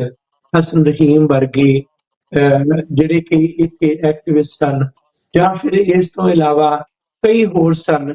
ਜੀ.ਡੀ. ਕੁਮਾਰ ਵਰਗੇ ਵੀ ਇੱਥੇ ਲੋਕ ਰਹਿੰਦੇ ਸਨ, ਬਾਅਦ ਚ ਅਮਰੀਕਾ ਚਲੇ ਗਏ, ਜਾਂ ਕੁਝ ਹੋਰ ਜਿੰਨੇ ਵੀ ਸਨ। ਕੋਈ ਉਹਨਾਂ ਚ ਬਹੁਤ ਵੱਡੀ ਦੇਣ ਵਾਲਾ ਸੀ, ਕੋਈ ਇੰਨੀ ਦੇਣ ਨਹੀਂ ਸੀ, ਵਧਾ ਚੜਾ ਕੇ ਪੇਸ਼ ਕੀਤਾ ਗਿਆ ਤੇ ਕਈਆਂ ਨੇ ਬਾਅਦ ਚ ਰੁੱਖ ਵੀ ਮੋੜ ਲਿਆ। ਉਹ ਵੀ ਅੱਗੇ ਜਾ ਕੇ ਜਦੋਂ ਅਸੀਂ ਗੱਲ ਕਰਾਂਗੇ, ਜਿਵੇਂ ਕਿ ਆਉਂਦੇ ਨੇ ਨਾਮ ਕਈ ਕੈਨੇਡਾ ਤੇ ਅਮਰੀਕਾ ਦੇ ਵਿੱਚ ਉਹਨਾਂ ਦੀ ਅਸਲ ਭੂਮਿਕਾ ਕੀ ਹੈ, ਜਿਨ੍ਹਾਂ ਚੋਂ ਹਰਦਿਆਲ ਵਰਗੇ ਵੀ ਨੇ, ਜਾਂ ਇਸ ਤੋਂ ਇਲਾਵਾ ਰਾਮ ਚੰਦਰ ਵਰਗੇ ਨੇ, ਜਾਂ ਕਈ ਹੋਰ ਨੇ ਜਿਹੜੇ ਕਿ ਬੇਲਾ ਸਿੰਘ ਗਿਆਨ ਵਰਗੇ ਗਦਾਰ ਨੇ, ਜਾਂ ਇਸ ਦੇ ਇਲਾਵਾ ਕਈ ਵੱਖਰੇ ਵੱਖਰੇ ਨੇ। ਸੋ ਕਹਿਣ ਦਾ ਭਾਵ ਇਹ ਹੈ ਕਿ ਜਿਹੜੇ ਅਸਲ ਚ ਮੋਢੀ ਸਨ, ਉਹਨਾਂ ਭਾਈ ਭਾਗ ਸਿੰਘ ਨੇ ਉਹਨਾਂ ਨਾਲ ਰਾਬਤਾ ਕਾਇਮ ਕੀਤਾ। ਇੱਥੇ ਵੱਖ-ਵੱਖ ਤਰ੍ਹਾਂ ਦੇ ਜਿਹੜੇ ਅਗਾਂਹਵਧੂ ਲੋਕ ਸੀ, ਉਹਨਾਂ ਨੂੰ ਇਕੱਠੇ ਕਰਕੇ ਸੰਸਥਾਵਾਂ ਵੀ ਕਾਇਮ ਕੀਤੀਆਂ। ਸੋ ਪਹਿਲਾ ਕੰਮ ਜਿਹੜਾ ਉਹਨਾਂ ਨੇ ਕੀਤਾ ਉਹ ਇਹ ਸੀ ਕਿ ਉਹਨਾਂ ਨੇ ਕੈਨੇਡਾ ਦੇ ਵਿੱਚੋਂ ਜਦੋਂ ਵੋਟ ਦਾ ਹੱਕ ਖੋਇਆ ਗਿਆ ਸਾਡੇ ਤੋਂ, ਸਾਡੇ ਵੱਡੇ ਵਡੇਰਿਆਂ ਤੋਂ, ਤਾਂ ਉਹ ਦਬਾਉਣ ਦੇ ਵਾਸਤੇ ਸੰਘਰਸ਼ ਕੀਤਾ। ਦੂਸਰਾ ਜਿਹੜੇ ਕਾਰਨ ਤੁਸੀਂ ਪੁੱਛਿਆ, ਇੱਕ ਕਾਰਨ ਇਹ ਵੀ ਸੀ ਸਾਡਾ ਇਹਨਾਂ ਦੇ ਐਕਟਿਵਿਸਟ ਬਣਨ ਦਾ, ਉਹ ਸੀ ਕਿ ਸਾਨੂੰ ਇੱਥੋਂ ਕੱਢਿਆ ਜਾ ਰਿਹਾ ਸੀ, ਧੱਕੇ ਦੇ ਨਾਲ ਕੈਨੇਡਾ ਤੋਂ ਡਿਲੀਟ ਕੀਤਾ ਜਾ ਰਿਹਾ ਸੀ। ਤੇ ਉਸ ਵੇਲੇ ਪ੍ਰਿੰਸੀਪਲ ਤੇਜਾ ਸਿੰਘ, ਉਹਨਾਂ ਦੀ ਪਤਨੀ ਬਿਸ਼ਨ ਕੌਰ ਜੀ, ਬੀਬੀ ਜੀ ਨੇ ਜਿੱਥੇ ਜ਼ੋਰਦਾਰ ਆਵਾਜ਼ ਉਠਾਈ, ਉੱਥੇ ਭਾਈ ਭਾਗ ਸਿੰਘ ਜੀ ਤਾਂ ਕੁਝ ਜਿਹੜੇ ਸਨ ਮੁੱਖ ਸੇਵਾਦਾਰ ਸਨ, ਭਾਈ ਬਲਵੰਤ ਸਿੰਘ ਜੀ ਮੁੱਖ ਗ੍ਰੰਥੀ ਸਨ, ਉਹਨਾਂ ਦੀ ਬਹੁਤ ਵੱਡੀ ਜਿਹੜੀ ਭੂਮਿਕਾ ਰਹੀ। ਸੋ ਉਸ ਵੇਲੇ ਅਗਵਾਈ ਦਿੱਤੀ ਇਹਨਾਂ ਨੇ। ਫਿਰ ਕੈਨੇਡਾ ਦੀ ਧਰਤੀ ਤੇ ਜਿਸ ਵੇਲੇ ਇਹ ਸਾਰੇ ਵਿਤਕਰੇ ਚੱਲ ਰਹੇ ਸਨ, ਜਾਰਜ ਪੰਜਵੇਂ ਨੇ ਇੱਥੇ ਆਉਣਾ ਸੀ ਤੇ ਉਸ ਵੇਲੇ ਉਸ ਦੀ ਤਖਤਪੋਸ਼ੀ ਦਾ ਵਰ੍ਹਾ ਸੀ ਤੇ ਭਾਰਤ ਦੇ ਵਿੱਚ ਵੀ ਸਾਰੇ ਥਾਈਂ ਉਹਦੇ ਸਵਾਗਤ ਹੋ ਰਹੇ ਸੀ। ਦਿੱਲੀ ਦੇ ਵਿੱਚ ਸਿੱਖ ਸੰਸਥਾਵਾਂ ਵੀ ਉਹਨਾਂ 'ਚ ਸ਼ਾਮਲ ਸਨ, ਜਿਵੇਂ ਕਿ ਅੱਜ ਵੀ ਦਿੱਲੀ ਦੇ ਵਿੱਚ ਬਹੁਤ ਸਾਰੇ ਅੱਜ ਆਗੂ ਨੇ ਜਿਹੜੇ ਸਰਕਾਰ ਪ੍ਰਸਤ ਹੋਏ ਨੇ, ਉਹ ਵੀ ਜਾ ਕੇ ਸਰਕਾਰ ਦੀ ਜਿਹੜੀ ਖਿਦਮਤ ਕਰਦੇ ਨੇ ਤੇ ਉਦੋਂ ਵੀ ਕਰਦੇ ਸਨ। ਉਸ ਵੇਲੇ ਇੱਕੋ ਇੱਕ ਦੇਸ਼ ਸੀ ਕੈਨੇਡਾ, ਤੇ ਕੈਨੇਡਾ ਦੇ ਵਿੱਚ ਆਗੂ ਸੀ ਭਾਈ ਭਾਗ ਸਿੰਘ ਜੀ ਤੇ ਉਹਨਾਂ ਦੇ ਨਾਲ ਭਾਈ ਬਲਵੰਤ ਸਿੰਘ ਜੀ, ਭਾਈ ਮੇਵਾ ਸਿੰਘ ਜੀ, ਭਾਈ ਪਦਮ ਸਿੰਘ ਜੀ, ਹੋਰ ਸਾਰੇ। ਇਹਨਾਂ ਲੋਕਾਂ ਨੇ ਕੈਨੇਡਾ ਦੇ ਵਿੱਚ ਇੱਥੇ ਅੰਗਰੇਜ਼ਾਂ ਦਾ ਰਾਜ ਹੁੰਦਿਆਂ, ਡੋਮੀਨੀਅਨ ਕੈਨੇਡਾ ਸੀ, ਜਾਰਜ ਪੰਜਵੇਂ ਦੇ ਆਉਣ ਤੇ ਉਸ ਦਾ ਬਾਈਕਾਟ ਕੀਤਾ। ਇਸ ਸੰਸਥਾ ਨੇ ਬੜਾ ਵੱਡਾ ਕਦਮ ਚੁੱਕਿਆ, ਜਿਸ ਕਦਮ ਦੀ ਜੇ ਅਸੀਂ ਅੱਜ ਗੱਲ ਕਰੀਏ ਤਾਂ ਹੈਰਾਨੀ ਹੁੰਦੀ ਹੈ। ਅੱਜ ਜਦੋਂ ਹਕੂਮਤਾਂ ਦੇ ਮੁਖੀਆਂ ਦੇ ਬਾਈਕਾਟ ਦੀ ਗੱਲ ਚੱਲਦੀ ਹੈ ਤਾਂ ਲੋਕਾਂ ਦੀਆਂ ਲੱਤਾਂ ਕੰਬਣ ਲੱਗ ਜਾਂਦੀਆਂ, ਲੋਕਾਂ ਦੀ ਜ਼ੁਬਾਨ ਥਰਥਰਾਉਂਦੀ ਹੈ। ਇਹ ਦੇਖੋ ਕਿਸ ਤਰ੍ਹਾਂ ਮਗਰਮੱਛ ਨਾਲ ਵੈਰ ਲੈਣਾ। ਅਸਲ 'ਚ ਅਸੀਂ ਤਾਂ ਕੀ ਕਰਨ ਜੋਗੇ ਆ, ਅਸੀਂ ਤਾਂ ਗੱਲਾਂ ਕਰਨ ਜੋਗੇ ਆ। ਅਸਲ 'ਚ ਕਰਨ ਵਾਲੇ ਤਾਂ ਉਹ ਲੋਕ ਸਨ ਜਿਨ੍ਹਾਂ ਨੇ ਉਸ ਵੇਲੇ, ਜਦੋਂ ਸਰੋਤ ਵੀ ਨਹੀਂ ਸਨ, ਜਦੋਂ ਉਹਨਾਂ ਦੀ ਤਾਕਤ ਵੀ ਸੀਮਤ ਸੀ, ਜਦੋਂ ਉਹਨਾਂ ਦੀ ਗਿਣਤੀ ਵੀ ਘੱਟ ਸੀ, ਜਦੋਂ ਉਹਨਾਂ ਕੋਲ ਸਰਮਾਇਆ ਵੀ ਥੋੜਾ ਸੀ, ਪਰ ਉਹਨਾਂ ਕੋਲ ਇੱਕੋ ਤਾਕਤ ਸੀ, ਉਹ ਸੀ ਜੀਵਨ ਦੀ ਤਾਕਤ, ਕਿਰਦਾਰ ਦੀ ਤਾਕਤ, ਨਾਮ ਤੇ ਬੰਦਗੀ ਦੀ ਤਾਕਤ, ਅਤ ਹੀ ਰਣਮੈ ਤਬ ਜੂਝ ਮਰੋ ਦੀ ਤਾਕਤ। ਇਹ ਜੋ ਉਹਨਾਂ ਦੇ ਅੰਦਰ ਸੀ, ਉਸੇ ਸਦਕਾ ਉਹਨਾਂ ਨੇ ਜ਼ਾਲਮ ਹਕੂਮਤ ਦੇ ਜਿਹੜੇ ਕਾਰਨਾਮੇ ਜੋ ਵੀ ਸਨ ਉਹਨਾਂ ਦਾ ਵਿਰੋਧ ਕੀਤਾ ਤੇ ਇਹ ਕਾਰਨ ਬਣੇ। ਇਹਨਾਂ ਕਾਰਨਾਂ ਦੇ ਵਿੱਚ ਇੱਕ ਕਾਰਨ ਜਿਹੜਾ ਸਭ ਤੋਂ ਮੁੱਖ ਕਾਰਨ ਵਜੋਂ ਉੱਭਰਿਆ, ਉਹ ਸੀ ਕੈਨੇਡਾ ਦੇ ਵਿੱਚ ਜਦੋਂ ਥੋੜਾ ਜਿਹਾ ਰਸਤਾ ਬਣਨ ਲੱਗਿਆ ਤਾਂ ਇਹ ਦੋ ਮੋਢੀ ਸਿੱਖ ਸਨ, ਭਾਈ ਭਾਗ ਸਿੰਘ ਜੀ ਭਿੱਖੀ ਪਿੰਡ, ਭਾਈ ਬਲਵੰਤ ਸਿੰਘ ਜੀ ਖੁਰਦਪੁਰ। ਇਹਨਾਂ ਦੋਹਾਂ ਨੇ ਆਪਣੇ ਪਰਿਵਾਰਾਂ ਨੂੰ ਕੈਨੇਡਾ 'ਚ ਲਿਆਉਣ ਦੇ ਵਾਸਤੇ ਉਪਰਾਲਾ ਕੀਤਾ। ਇਹਨਾਂ ਦੀ ਸੁਪਤਨੀ ਬੀਬੀ ਹਰਨਾਮ ਕੌਰ ਜੀ ਸੀ ਤੇ ਉਹਨਾਂ ਨੇ ਜੋ ਦੂਸਰੇ ਪਾਸੇ ਬੀਬੀ ਕਰਤਾਰ ਕੌਰ, ਭਾਈ ਸਾਹਿਬ ਬਲਵੰਤ ਸਿੰਘ ਖੁਰਦਪੁਰ ਦੇ ਸੁਪਤਨੀ ਸਨ। ਬੱਚੀ ਇਹਨਾਂ ਦੀ ਛੋਟੀ ਕੋਲ ਸੀ ਤੇ ਜਿਸ ਤਰੀਕੇ ਨਾਲ ਕੈਨੇਡਾ ਦੀ ਧਰਤੀ ਤੇ ਜਦੋਂ ਆ ਰਹੇ ਸਨ, ਇੱਥੇ ਆ ਕੇ ਬੰਦਰਗਾਹ ਤੇ ਰੋਕਿਆ ਗਿਆ, ਧੱਕਾ ਕੀਤਾ ਗਿਆ, ਕਈ ਮਹੀਨੇ ਤੱਕ ਉਹਨਾਂ ਨੂੰ ਖੱਜਲ ਖੁਆਰ ਕੀਤਾ ਗਿਆ। ਪਰ ਇਹ ਦੋਵੇਂ ਮੋਢੀ ਸਨ, ਆਗੂ ਸਨ, ਇਹਨਾਂ ਦੀ ਅਗਵਾਈ ਸੀ। ਇਹਨਾਂ ਤੋਂ ਸਰਕਾਰ ਜਿਹੜੀ ਡਰ ਗਈ, ਹਕੂਮਤ ਨੇ ਸਮਝੌਤਾ ਕੀਤਾ, ਸਪੈਸ਼ਲ ਪ੍ਰਿਵਿਲੇਜ ਦੇ ਬੇਸ ਤੇ ਇਹਨਾਂ ਦੋਹਾਂ ਦੇ ਪਰਿਵਾਰਾਂ ਨੂੰ ਇੱਥੇ ਉਤਰਨ ਦਿੱਤਾ। ਇਸੇ ਕਾਰਨ ਹੀ ਜਦੋਂ ਅਸੀਂ ਭਾਈ ਬਲਵੰਤ ਸਿੰਘ ਜੀ ਦੀ ਗੱਲ ਕਰਦੇ ਹਾਂ ਤਾਂ ਉਹਨਾਂ ਦੀ ਪਤਨੀ ਬੀਬੀ ਕਰਤਾਰ ਕੌਰ ਦੀ ਦੇਣ ਦੀ ਗੱਲ ਕਰਦੇ ਹਾਂ, ਤੇ ਭਾਈ ਸਾਹਿਬ ਭਾਗ ਸਿੰਘ ਜੀ ਦੀ ਗੱਲ ਕਰਦੇ ਆ ਤੇ ਬੀਬੀ ਹਰਨਾਮ ਕੌਰ ਜੀ ਦੀ ਵੀ ਗੱਲ ਕਰਦੇ ਆ। ਉਹਨਾਂ ਬੀਬੀਆਂ ਦੀ ਜਿਹੜੀ ਦੇਣ ਉਹ ਵੀ ਬਰਾਬਰ ਦੀ ਸੀ। ਸੋ ਕੈਨੇਡਾ ਦੇ ਵਿੱਚ ਸਾਡੇ ਰਸਤੇ ਖੋਲਣ ਲਈ ਇਹ ਵੀ ਭਾਈ ਭਾਗ ਸਿੰਘ ਜੀ, ਭਾਈ ਬਦਨ ਸਿੰਘ ਜੀ, ਭਾਈ ਬਲਵੰਤ ਸਿੰਘ ਜੀ, ਇਹਨਾਂ ਨੇ ਅਗਵਾਈ ਦਿੱਤੀ ਤੇ ਇਹਨਾਂ ਦੇ ਸਦਕਾ ਹੀ ਹੈ ਕਿ ਅੱਜ ਕੈਨੇਡਾ ਅਮਰੀਕਾ ਦੀ ਧਰਤੀ ਤੇ ਅਸੀਂ ਜੇ ਪਰਿਵਾਰਾਂ ਸਣੇ ਬੈਠੇ ਆ ਤਾਂ ਸਿਰ ਇਹਨਾਂ ਦੇ ਅੱਗੇ ਝੁਕਦਾ। ਜੇਕਰ ਇੱਥੇ ਫਿਊਨਲ ਹੋਮ ਬਣ ਕੇ ਲੋਕਾਂ ਦੇ ਸੰਸਕਾਰ ਹੁੰਦੇ ਨੇ, ਨਹੀਂ ਤਾਂ ਲੁੱਕ ਕੇ ਪਹਿਲਾਂ ਸੰਸਕਾਰ ਕੀਤੇ ਜਾਂਦੇ ਸਨ। ਪਹਿਲੀ ਸਾਹਿਬ ਨੇ ਭਾਈ ਸਾਹਿਬ ਨੇ ਕੀਤੀ।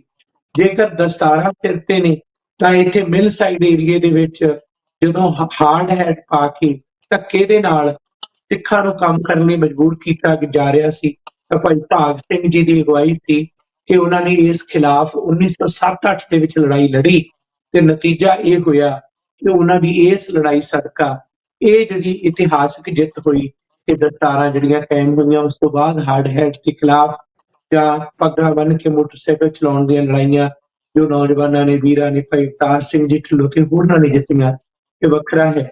ਤੇ ਜਦੋਂ ਅਸੀਂ ਕੈਨੇਡਾ 'ਚ ਵੋਟ ਦੇ ਹੱਕ ਦੀ ਗੱਲ ਵੀ ਕਰਦੇ ਹਾਂ, ਜਿਹਦੇ ਸਦਕਾ member of parliament, minister, premier ਜਾਂ ਵੱਖ-ਵੱਖ ਅਹੁਦਿਆਂ 'ਚ ਲੋਕ ਬੈਠੇ ਨੇ, ਜਿਨ੍ਹਾਂ ਨੂੰ ਕਈ ਵਾਰ ਚੇਤੇ ਵੀ ਨਹੀਂ ਹੁੰਦਾ ਕਿ ਜਿਸ ਜ਼ਮੀਨ ਤੇ ਅਸੀਂ ਚੱਲ ਰਹੇ ਹਾਂ ਇਸ ਦੇ ਥੱਲੇ ਕਿਹਦਾ ਲਹੂ ਡੁੱਲਿਆ, ਕਿਹਦੀਆਂ ਹੱਡੀਆਂ ਨੇ।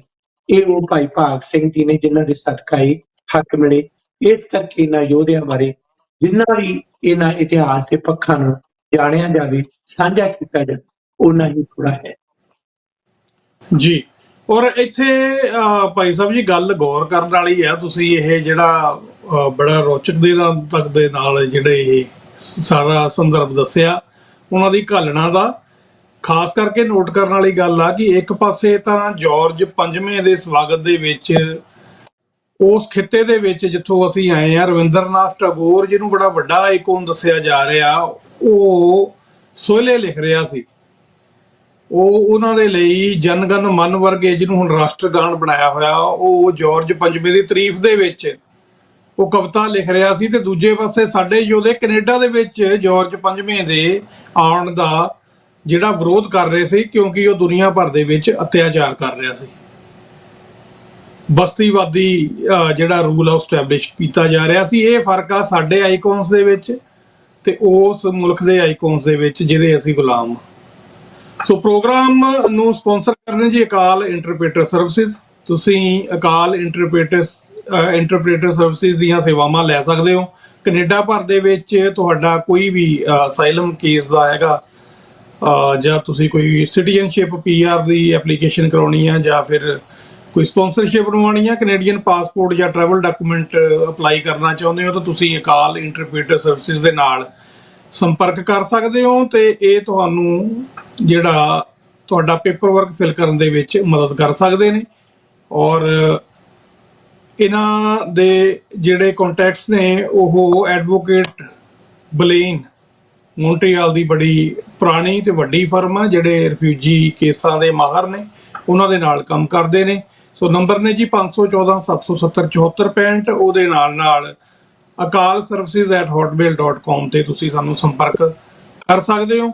ਤੇ ਪ੍ਰੋਗਰਾਮ ਦੇ ਵਿੱਚ ਤੁਸੀਂ ਕੋਈ ਸ਼ਾਮਲ ਹੋਣਾ, ਗੱਲਬਾਤ ਕਰਨੀ ਹੈ ਤਾਂ 514 476 84 84 ਤੇ ਕਾਲ ਕਰ ਸਕਦੇ ਹੋ। ਤੇ ਬੇਨਤੀ ਇੱਕੋ ਹੀ ਹੈ ਕਿ ਗੱਲਬਾਤ ਤੁਹਾਡੀ ਜਿਹੜੀ ਇਸ ਵਿਸ਼ੇ ਦੇ ਨਾਲ ਸੰਬੰਧਿਤ ਹੋਣੀ ਚਾਹੀਦੀ ਹੈ, ਤਾਂ ਅਸੀਂ ਜ਼ਰੂਰ ਤੁਹਾਡੀ ਕਾਲ ਔਨ 에ਅਰ ਕਰਾਂਗੇ। ਜਾਂ ਫਿਰ ਪੰਜਾਬ ਦੇ ਹੜ੍ਹਾਂ ਬਾਰੇ ਕੋਈ ਗੱਲ ਕਰਨੀ ਚਾਹੁੰਦੇ ਹੋ ਤਾਂ ਫਿਰ ਵੀ ਤੁਹਾਡਾ ਸਵਾਗਤ ਹੈ। ਸੋ ਡਾਕਟਰ ਸਾਹਿਬ, ਇੱਥੇ ਤੱਕ ਆਪਾਂ ਗੱਲ ਕੀਤੀ ਆ ਕਿ ਉਹਨਾਂ ਦੇ ਕੀਤੇ ਜਾਂਦੇ ਕੰਮਾਂ ਦੀ। ਫਿਰ ਉਹ ਕਿਹੜੇ ਕਾਰਨ ਬਣੇ ਕਿ ਉਹਨਾਂ ਨੂੰ ਜਿਹੜਾ ਗੁਰਦੁਆਰੇ ਦੇ ਵਿੱਚ ਹੀ ਸ਼ਹਾਦਤ ਦਾ ਜਾਮ ਜਿਹੜਾ ਪੀਣਾ ਪਿਆ?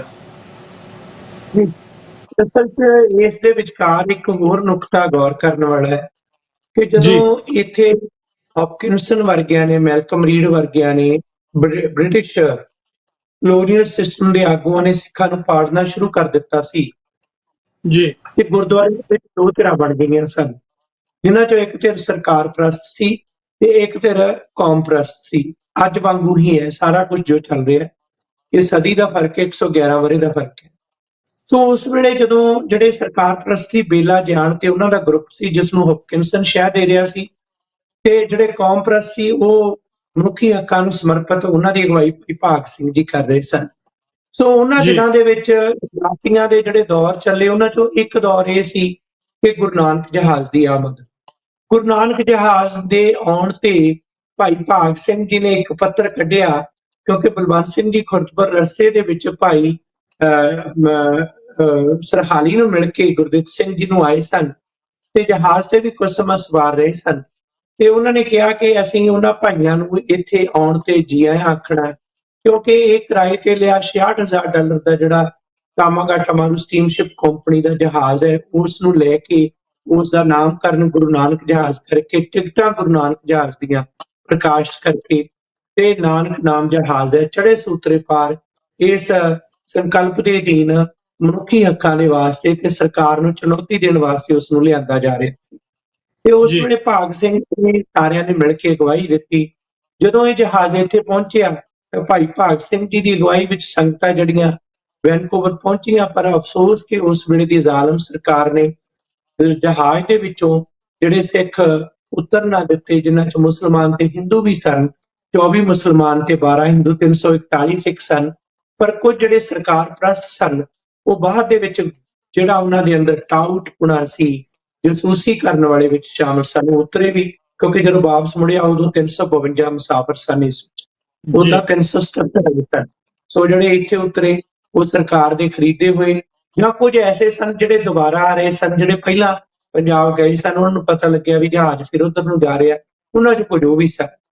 ਸੋ ਖੈਰ ਇਸ ਜਹਾਜ਼ ਨੂੰ ਜਦੋਂ ਰੋਕਿਆ ਗਿਆ, ਜਦੋਂ ਉਸ ਦੇ ਉੱਪਰ ਹਮਲੇ ਕਰਨੇ ਸ਼ੁਰੂ ਕਰ ਦਿੱਤੇ ਗਏ ਤੇ ਉਸ ਦੀਆਂ ਜਿਹੜੀਆਂ ਕਿਸ਼ਤਾਂ ਸਨ ਉਸ ਲਈ ਕਾਮਾਗਾਟਾ ਮਾਰੂ ਕੰਪਨੀ ਨੇ ਧੱਕਾ ਕਰਦਿਆਂ ਇੱਥੋਂ ਤੱਕ ਕਹਿ ਦਿੱਤਾ ਕਿ ਜੇਕਰ ਜਹਾਜ਼ ਦੇ ਮੁਸਾਫਰ ਇਸ ਜਹਾਜ਼ ਦੇ ਵਿੱਚ ਸਵਾਰ ਰਹਿਣਾ ਚਾਹੁੰਦੇ ਆ ਤਾਂ ਸਾਨੂੰ ਜਿਹੜੀ ਅਗਲੀ ਕਿਸ਼ਤ ਹੈ, ਕਿਉਂਕਿ 11,000 ਡਾਲਰ ਦੀਆਂ ਕਿਸ਼ਤਾਂ ਸੀ, 25,000 ਡਾਲਰ ਅਗਲੀ ਜਿਹੜੀ ਹੈ ਦੇਣੇ ਸਨ। ਜੇ ਇਕੱਠੇ ਕਰਕੇ ਨਾ ਦਿੱਤੇ ਤਾਂ ਜਹਾਜ਼ ਇੱਥੇ ਡੁਬੋ ਦੇਣ। ਤਾਂ ਉਸ ਵੇਲੇ ਅਸੀਂ ਜਹਾਜ਼ ਚੋਂ ਮੁਸਾਫਰ ਜਿਹੜੇ ਬਾਹਰ ਕੱਢ ਦੇਣੇ ਆ ਤੇ ਜਹਾਜ਼ ਮੋੜ ਕੇ ਲੈ ਜਾਣਾ, ਮਾਫ ਕਰਨਾ। ਹਕੂਮਤ ਨੇ, ਬ੍ਰਿਟਿਸ਼ ਹਕੂਮਤ ਨੇ ਕਿਹਾ ਸੀ ਕਿ ਡੁਬੋਣਾ। ਤੇ ਇਹ ਜਦੋਂ ਗੱਲ ਹੋਈ ਤਾਂ ਕਾਮਾਗਾਟਾ ਮਾਰੂ ਕੰਪਨੀ ਦੇ ਜਿਹੜੇ ਮੈਨੇਜਰ ਸਨ, ਕੈਪਟਨ ਸਨ, ਉਹ ਸਰਕਾਰ ਨਾਲ ਜਾ ਰਲੇ, ਸਿੱਖਾਂ ਦੇ ਵਿਰੁੱਧ ਹੋ ਗਏ।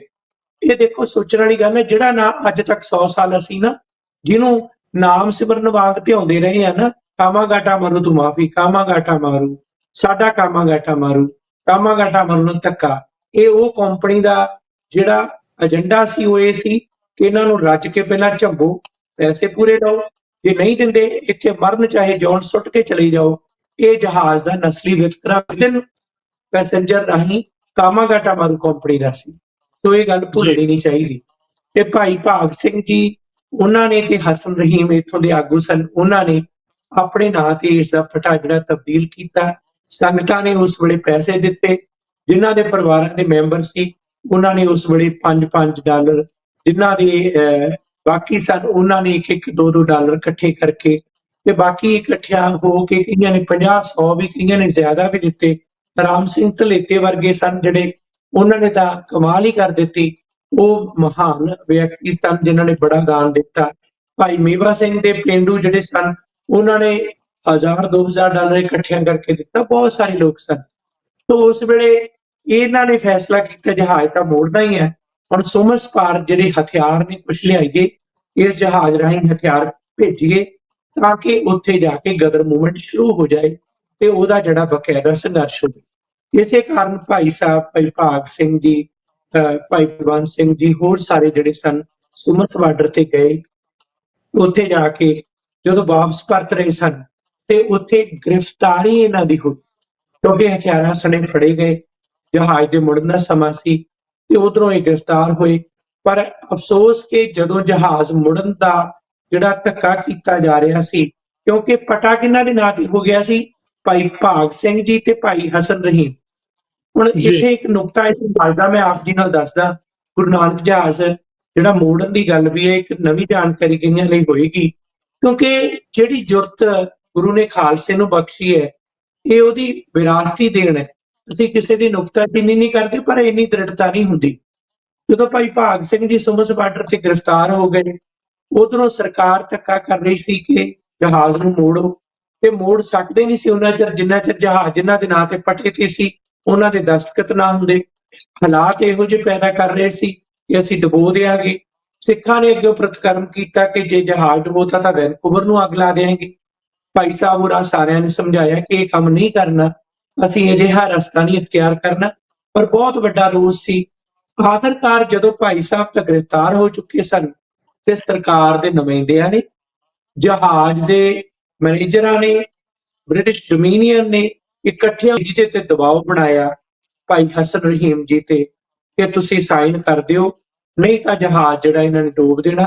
ਤੇ ਭਾਈ ਭਾਗ ਸਿੰਘ ਜੀ ਇਹ ਸੁਨੇਹਾ ਦੇ ਰਹੇ ਸਨ ਕਿ ਮੈਂ ਜਹਾਜ਼ ਦਾ ਇਸ ਵੇਲੇ, ਕਿਉਂਕਿ ਪਟਾ ਮੇਰੇ ਨਾਂ ਤੇ ਹੈ ਤੇ ਜਹਾਜ਼ ਮੋੜ ਨਹੀਂ ਸਕਦੇ ਮੇਥੋਂ, ਮੇਰੀ ਪ੍ਰਵਾਨਗੀ ਤੋਂ ਬਿਨਾਂ, ਮੇਰੇ ਦਸਤਖਤਾਂ ਤੋਂ ਬਿਨਾਂ।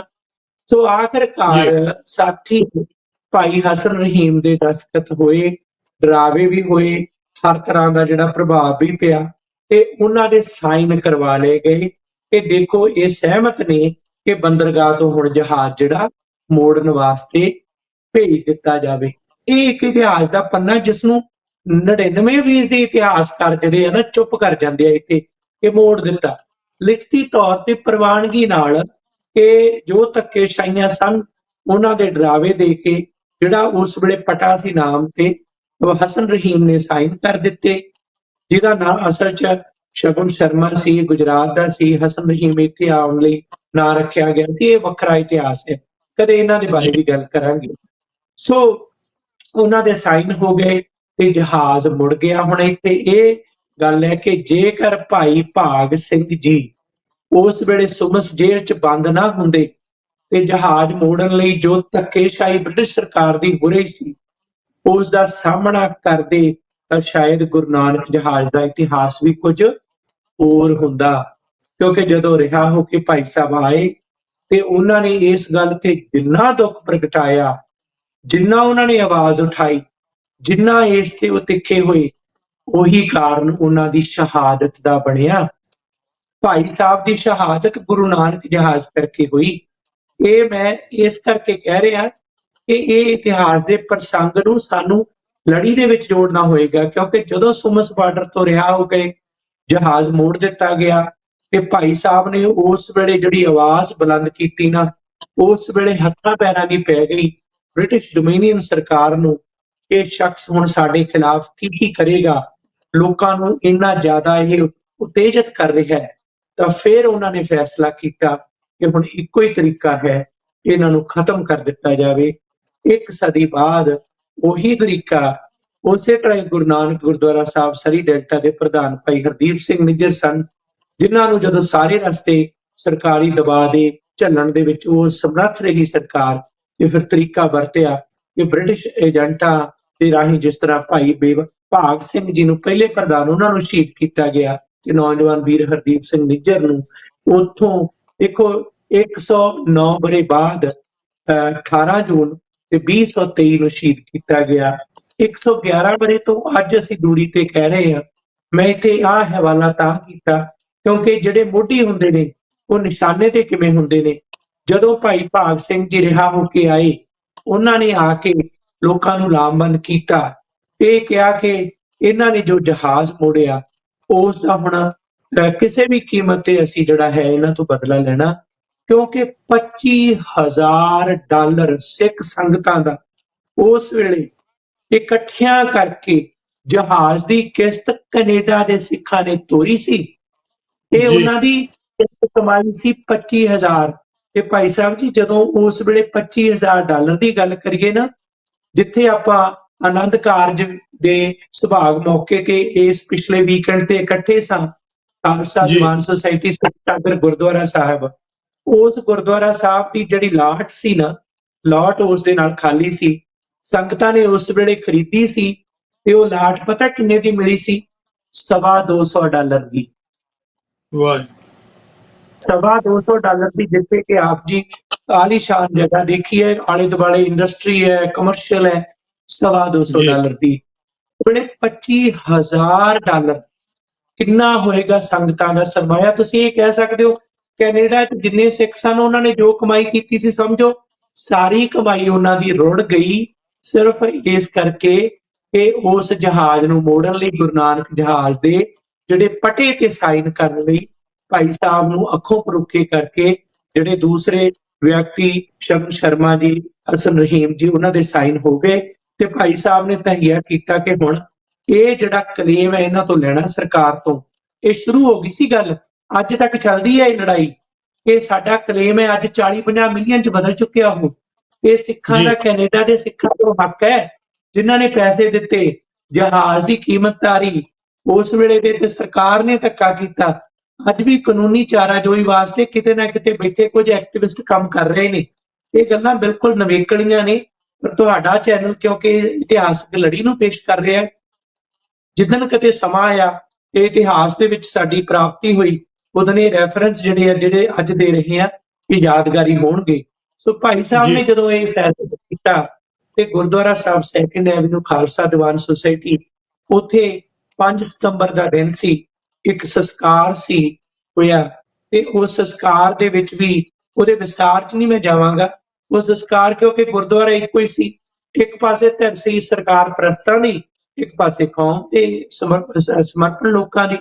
ਜਦੋਂ ਇਹ ਗੁਰੂ ਨਾਨਕ ਜਹਾਜ਼ ਮੋੜਿਆ ਗਿਆ, ਉਸ ਵੇਲੇ ਜਿਹੜੇ ਸਰਕਾਰੀ ਟਾਊਟ ਸਨ ਸਿੱਖਾਂ ਨੂੰ ਡਰਾਉਣ ਲੱਗੇ, ਹਮਲੇ ਕਰਨ ਲੱਗੇ, ਤਾਂ ਫਿਰ ਸਿੱਖਾਂ ਨੇ ਸੋਧੇ ਵੀ ਚਾੜੇ। ਇੱਕ ਅਰਜਨ ਸਿੰਘ ਨਾਂ ਦਾ ਵਿਅਕਤੀ ਸੀ ਜਿਹੜਾ ਕਿ ਬੇਲਾ ਜਾਣ ਦੇ ਗਰੁੱਪ ਦਾ ਬੰਦਾ ਸੀ, ਉਹ ਕਿਤੇ ਕਤਲ ਹੋ ਗਿਆ। ਉਹ ਕਤਲ ਜਦੋਂ ਹੋਇਆ ਤੇ ਉਹ ਗੱਲ ਵੀ ਜਿਹੜੀ ਸਿੱਧੀ ਇਹੀ ਸੀ ਵੀ ਜਿਹੜੇ ਇਹ ਜਿਵੇਂ ਅੱਜ ਕਹਿੰਦੇ ਆ ਕਿ ਕੋਈ ਵੀ ਗੱਲ ਹੋਵੇ ਕਿ ਖਾਲਿਸਤਾਨੀਆਂ ਨੇ ਕੀਤਾ, ਇਹ ਹੋਇਆ ਤੇ ਇਹਨਾਂ ਨੇ ਕੀਤਾ। ਉਸ ਵੇਲੇ ਵੀ ਬ੍ਰਿਟਿਸ਼ ਇੰਡੀਆ ਸਰਕਾਰ ਜਿਹੜੀ ਇਹੀ ਕਹਿੰਦੀ ਸੀ ਕਿ ਉਸ ਸਮੇਂ ਵੀ ਇਹ ਸਿੰਘਾਂ ਨੇ, ਭਾਗ ਸਿੰਘ ਤੇ ਇਹਦੇ ਗਰੁੱਪ ਨੇ ਇਹ ਬੰਦਾ ਮਾਰਿਆ ਹੈ। ਸੰਸਕਾਰ ਕਰਨ ਲਈ ਥਾਂ ਇੱਕੋ ਹੀ ਸੀ, ਉਹ ਥਾਂ ਸੀ Gurdwara Khalsa Diwan society, second avenue, ਪੁਰਾਣਾ ਗੁਰਦੁਆਰਾ। ਆਉਣ ਵਾਲਾ ਜਿਹੜਾ ਗੁਰਦੁਆਰਾ ਇਹ ਨਵੇਂ ਥਾਂ ਤੇ ਹੈ। ਇਹ ਪ੍ਰਬੰਧਕਾਂ ਦੀ ਨਾਅਹਿਲੀਅਤ ਤੇ ਮਾਨਸਿਕ ਦਿਵਾਲੀਆਪਨ ਹੈ ਕਿ 1970 ਦੇ ਵਿੱਚ ਜਗ੍ਹਾ ਵੇਚ ਦਿੱਤੀ, ਇਤਿਹਾਸ ਉਹਨਾਂ ਨੂੰ ਮਾਫ ਨਹੀਂ ਕਰੇਗਾ। ਖੈਰ, ਉਸ ਗੁਰਦੁਆਰੇ ਦੇ ਅਸਥਾਨ ਤੇ ਭਾਈ ਸਾਹਿਬ ਵੀ ਮੌਜੂਦ ਸਨ ਸੰਗਤਾਂ ਦੇ ਵਿੱਚ। ਜੋ ਸੰਸਕਾਰ ਤੋਂ ਬਾਅਦ ਅੰਤਮ ਅਰਦਾਸ ਹੋਈ, ਕੀਰਤਨ ਹੋਇਆ, ਅਰਦਾਸ ਵਿੱਚ ਭਾਈ ਭਾਗ ਸਿੰਘ ਜੀ ਵੀ ਖੜੇ ਸਨ, ਭਾਈ ਬਲਵੰਤ ਸਿੰਘ ਜੀ ਹਜ਼ੂਰੀ ਚ ਸਨ, ਭਾਈ ਮੇਵਾ ਸਿੰਘ ਜੀ ਸੇਵਾ ਕਰ ਰਹੇ ਸਨ ਤੇ ਬਦਨ ਸਿੰਘ ਜੀ ਹੋਰ ਸਾਰੇ ਸਨ। ਉੱਥੇ ਦੂਜਾ ਗਰੁੱਪ ਵੀ ਸੀ, ਬੇਲਾ ਜਿਆਣ ਤੇ ਉਹਨਾਂ ਦੇ ਸਾਥੀਆਂ ਦਾ, ਹੌਕਿੰਸਨ ਦੇ ਇਸ਼ਾਰੇ ਤੇ ਉਹ ਤਿਆਰੀ ਕਰਕੇ ਆਇਆ ਸੀ। ਕਿਉਂਕਿ ਪਾਣੀ ਸਿਰ ਤੋਂ ਲੰਘ ਗਿਆ ਸੀ, ਉਹ ਵੀ ਇਹ ਸੋਚਦੇ ਸਨ ਕਿ ਹੁਣ ਇਹ ਸਰਕਾਰ ਦੇ ਵਿਰੁੱਧ ਹੋ ਜਾਣਗੇ, ਇੱਕ ਇੱਕ ਕਰਕੇ ਸਾਨੂੰ ਸੋਧੇ ਲਾਉਣਗੇ। ਤੇ ਸਰਕਾਰ ਨੇ ਪੂਰੇ ਹਥਿਆਰ ਉਹਨਾਂ ਨੂੰ ਦਿੱਤੇ ਹੋਏ ਸੀ, ਉਹਨਾਂ ਨੂੰ ਪੈਸੇ ਦਿੱਤੇ ਸੀ, ਪੇਡ ਏਜੰਟ ਸੀ ਉਹ ਲੋਕ। ਤੇ ਉਹਨਾਂ ਨੇ ਕੀ ਕੀਤਾ, ਚੱਲਦੀ ਅਰਦਾਸ ਦੇ ਦੌਰਾਨ ਰਿਵਾਲਵਰ ਕੱਢਿਆ ਤੇ ਬੇਲੇ ਜਾਣ ਨੇ ਗੋਲੀਆਂ ਭਾਈ ਭਾਗ ਸਿੰਘ ਜੀ ਭਿੱਖੀਵਿੰਡ, ਪ੍ਰਧਾਨ ਗੁਰਦੁਆਰਾ ਸਾਹਿਬ ਖਾਲਸਾ ਦੀਵਾਨ ਸੁਸਾਇਟੀ, ਉਹਨਾਂ ਦੇ ਸੀਨੇ ਦੇ ਪਾਰ ਕਰ ਦਿੱਤੀਆਂ। ਕੋਲੇ ਖੜੇ ਸਨ ਬਦਨ ਸਿੰਘ ਜੀ ਦਲੇਲ ਸਿੰਘ ਵਾਲਾ, ਇੱਕ ਸਮਰਪਿਤ ਸਿੱਖ ਸਨ, ਸੇਵਾਦਾਰ ਸਨ, ਹਰ ਕੰਮ ਦੇ ਵਿੱਚ ਸੇਵਾ ਕਰਦੇ ਸਨ, ਪਰ ਕੋਈ ਆਗੂ ਜਾਂ ਲੀਡਰ ਬਣਨ ਦੀ ਕਦੇ ਵੀ ਉਹਨਾਂ ਦੀ ਇੱਛਾ ਨਹੀਂ ਸੀ। ਸਧਾਰਨ ਸੇਵਾਦਾਰ ਸਿੱਖ ਜਦੋਂ ਦੇਖਿਆ ਕਿ ਸਾਡੇ ਜਥੇਦਾਰ ਦੀ ਗੋਲੀਆਂ ਮਾਰਤੀ, ਭਾਈ ਸਾਹਿਬ ਨੇ ਜਾ ਕੇ ਧੌਣੋਂ ਉਸੇ ਵੇਲੇ ਵਿੱਚੋਂ ਉਹਨੂੰ ਫੜਿਆ ਬੇਲੇ ਨੂੰ, ਤੇ ਬੇਲੇ ਨੇ ਰਿਵਾਲਵਰ ਜਿਹੜਾ ਅਗਲੀ ਗੋਲੀ ਹਜ਼ੂਰੀ ਦੇ ਵਿੱਚ ਮਾਰਨੀ ਸੀ ਭਾਈ ਬਲਵੰਤ ਸਿੰਘ ਜੀ ਨੂੰ, ਕਿਉਂਕਿ ਦੋ ਲੀਡਰ ਵੱਡੇ ਸਨ, ਬਲਵੰਤ ਸਿੰਘ ਜੀ ਖੁਰਦਪੁਰ ਤੇ ਭਾਗ ਸਿੰਘ ਜੀ ਭਿੱਖੀਵਿੰਡ। ਤਾਂ ਉਸ ਵੇਲੇ ਬਦਨ ਸਿੰਘ ਨੇ ਕੀ ਕੀਤਾ, ਵਿੱਚੋਂ ਫੜ ਲਿਆ, ਉਸ ਨੂੰ ਫੜਿਆ ਤੇ ਉਹਨੇ ਰਿਵਾਲਵਰ ਬਦਨ ਸਿੰਘ ਜੀ ਦਲੇਲ ਸਿੰਘ ਵਾਲਾ ਤੇ ਕੀਤਾ। ਕਿਉਂਕਿ ਬੇਲਾ ਜਿਆਣ ਭਾਗ ਸਿੰਘ ਜੀ ਨੂੰ ਮਾਰਨ ਲਈ ਮਿੱਥ ਕੇ ਆਇਆ ਸੀ, ਬਲਵੰਤ ਸਿੰਘ ਜੀ ਨੂੰ ਮਾਰਨ ਲਈ ਮਿੱਥ ਕੇ ਆਇਆ ਸੀ, ਪਰ ਜਿਹੜੀ ਸ਼ਹਾਦਤ ਬਦਨ ਸਿੰਘ ਦਲੇਲ ਸਿੰਘ ਵਾਲਾ ਦੀ ਹੋਈ, ਉਹ ਇੱਕ ਸੱਚੇ ਸਿੱਖ ਦੀ ਸ਼ਹਾਦਤ, ਗੁਰਸਿੱਖ ਦੀ, ਗੁਰਮੁਖ ਦੀ, ਕਿ ਦੂਜਿਆਂ ਲਈ ਕਿਵੇਂ ਆਪਣੇ ਆਪ ਨੂੰ ਕੁਰਬਾਨ ਕਰਨਾ, ਕਿਸ ਲਈ ਕਿਵੇਂ ਸ਼ਹੀਦ ਹੋਣਾ। ਆਪਣੀ ਹਿੱਕ 'ਚ ਗੋਲੀਆਂ ਖਾਧੀਆਂ, ਭਾਈ ਬਲਵੰਤ ਸਿੰਘ ਜੀ ਨੂੰ ਬਚਾ ਲਿਆ। ਉਸ ਸਮੇਂ ਸਮਝ ਲਓ ਕਿ ਬੇਲਾ ਜਿਆਣ ਤੋਂ ਬਚਾਉਣ ਲਈ ਭਾਈ ਬਲਵੰਤ ਸਿੰਘ ਜੀ ਨੇ, ਜਿੱਥੇ ਇੱਕ ਪਾਸੇ ਭਾਈ ਬਦਨ ਸਿੰਘ ਦੀ ਭੂਮਿਕਾ ਹੈ, ਉੱਥੇ ਹੌਕਿੰਸਨ ਜੀ ਨੇ ਇਹ ਸਾਰਾ ਕਾਰਨਾਮਾ ਕਰਾਇਆ। ਉਸ ਨੂੰ ਸੋਧਣ ਵਾਲਾ ਯੋਧਾ ਭਾਈ ਮੇਵਾ ਸਿੰਘ ਵੀ ਅੰਦਰ ਹੀ ਖੜਾ ਸੀ। ਭਾਈ ਬਦਨ ਸਿੰਘ ਜੀ ਜ਼ਖਮੀ ਹੋ ਗਏ, ਭਾਈ ਭਾਗ ਸਿੰਘ ਜੀ ਜ਼ਖਮੀ ਹੋ ਗਏ, ਹਸਪਤਾਲ ਲਿਜਾਇਆ ਗਿਆ, ਸਾਹ ਚੱਲਦੇ ਸਨ। ਉਹਨਾਂ ਨੇ ਬਿਆਨ ਦਿੱਤੇ, ਬਿਆਨ ਅੱਜ ਵੀ ਮੌਜੂਦ ਨੇ ਕਿ ਸਾਡੇ ਤੇ ਹਮਲਾ ਕਰਾਉਣ ਵਾਲੇ ਬ੍ਰਿਟਿਸ਼ ਇੰਡੀਆ ਸਰਕਾਰ ਦੇ ਏਜੰਟ ਨੇ, ਹੌਕਿੰਸਨ ਹੈ, ਮਾਰਨ ਵਾਲਾ ਬੇਲਾ ਜਿਆਣ ਹੈ, ਸਾਨੂੰ ਇਸ ਕਰਕੇ ਮਾਰਿਆ ਗਿਆ ਕਿਉਂਕਿ ਅਸੀਂ ਹੱਕਾਂ ਦੀ ਗੱਲ ਕਰਦੇ ਹਾਂ। ਇਹ ਬਿਆਨ ਉਹਨਾਂ ਦੇ ਦਰਜ ਨੇ, ਇਹ ਬਿਆਨ ਲਏ ਗਏ। ਇਸ ਤੋਂ ਬਾਅਦ ਅਗਲੇ ਦਿਨ 6 ਸਤੰਬਰ ਨੂੰ ਉਹ ਹਸਪਤਾਲ ਦੇ ਵਿੱਚ ਸ਼ਹੀਦ ਹੋਏ, ਪ੍ਰਾਣ ਛੱਡ ਦਿੱਤੇ। ਬੇਲੇ ਨੂੰ ਗ੍ਰਿਫਤਾਰ ਕਰ ਲਿਆ ਗਿਆ ਤੇ ਉਸ ਗ੍ਰਿਫਤਾਰੀ ਦੇ ਦੌਰਾਨ ਹੌਕਿੰਸਨ ਬਾਹਰ ਸੀ। ਉਹ 21 ਅਕਤੂਬਰ 1914 ਨੂੰ ਜਦੋਂ ਕੋਰਟ ਦੇ ਵਿੱਚ ਬੇਲੇ ਦੀ ਸੁਣਵਾਈ ਦੇ ਦੌਰਾਨ ਜਾ ਰਿਹਾ ਸੀ, ਤਾਂ ਉਸ ਸਮੇਂ ਭਾਈ ਸਾਹਿਬ ਜਿਹੜੇ ਸਨ, ਭਾਈ ਮੇਵਾ ਸਿੰਘ ਜੀ, ਉਹਨਾਂ ਨੇ ਇਸੇ ਕਾਰਨ ਕਿ ਸਾਡੇ ਦੋ ਯੋਧਿਆਂ ਨੂੰ ਇਹਨਾਂ ਨੇ ਮਾਰਿਆ ਤੇ ਗੁਰਦੁਆਰਾ ਸਾਹਿਬ ਦੀ ਬੇਹਰਮਤੀ ਕੀਤੀ, ਤਾਂ ਹੌਕਿੰਸਨ ਨੂੰ ਸੋਧਿਆ।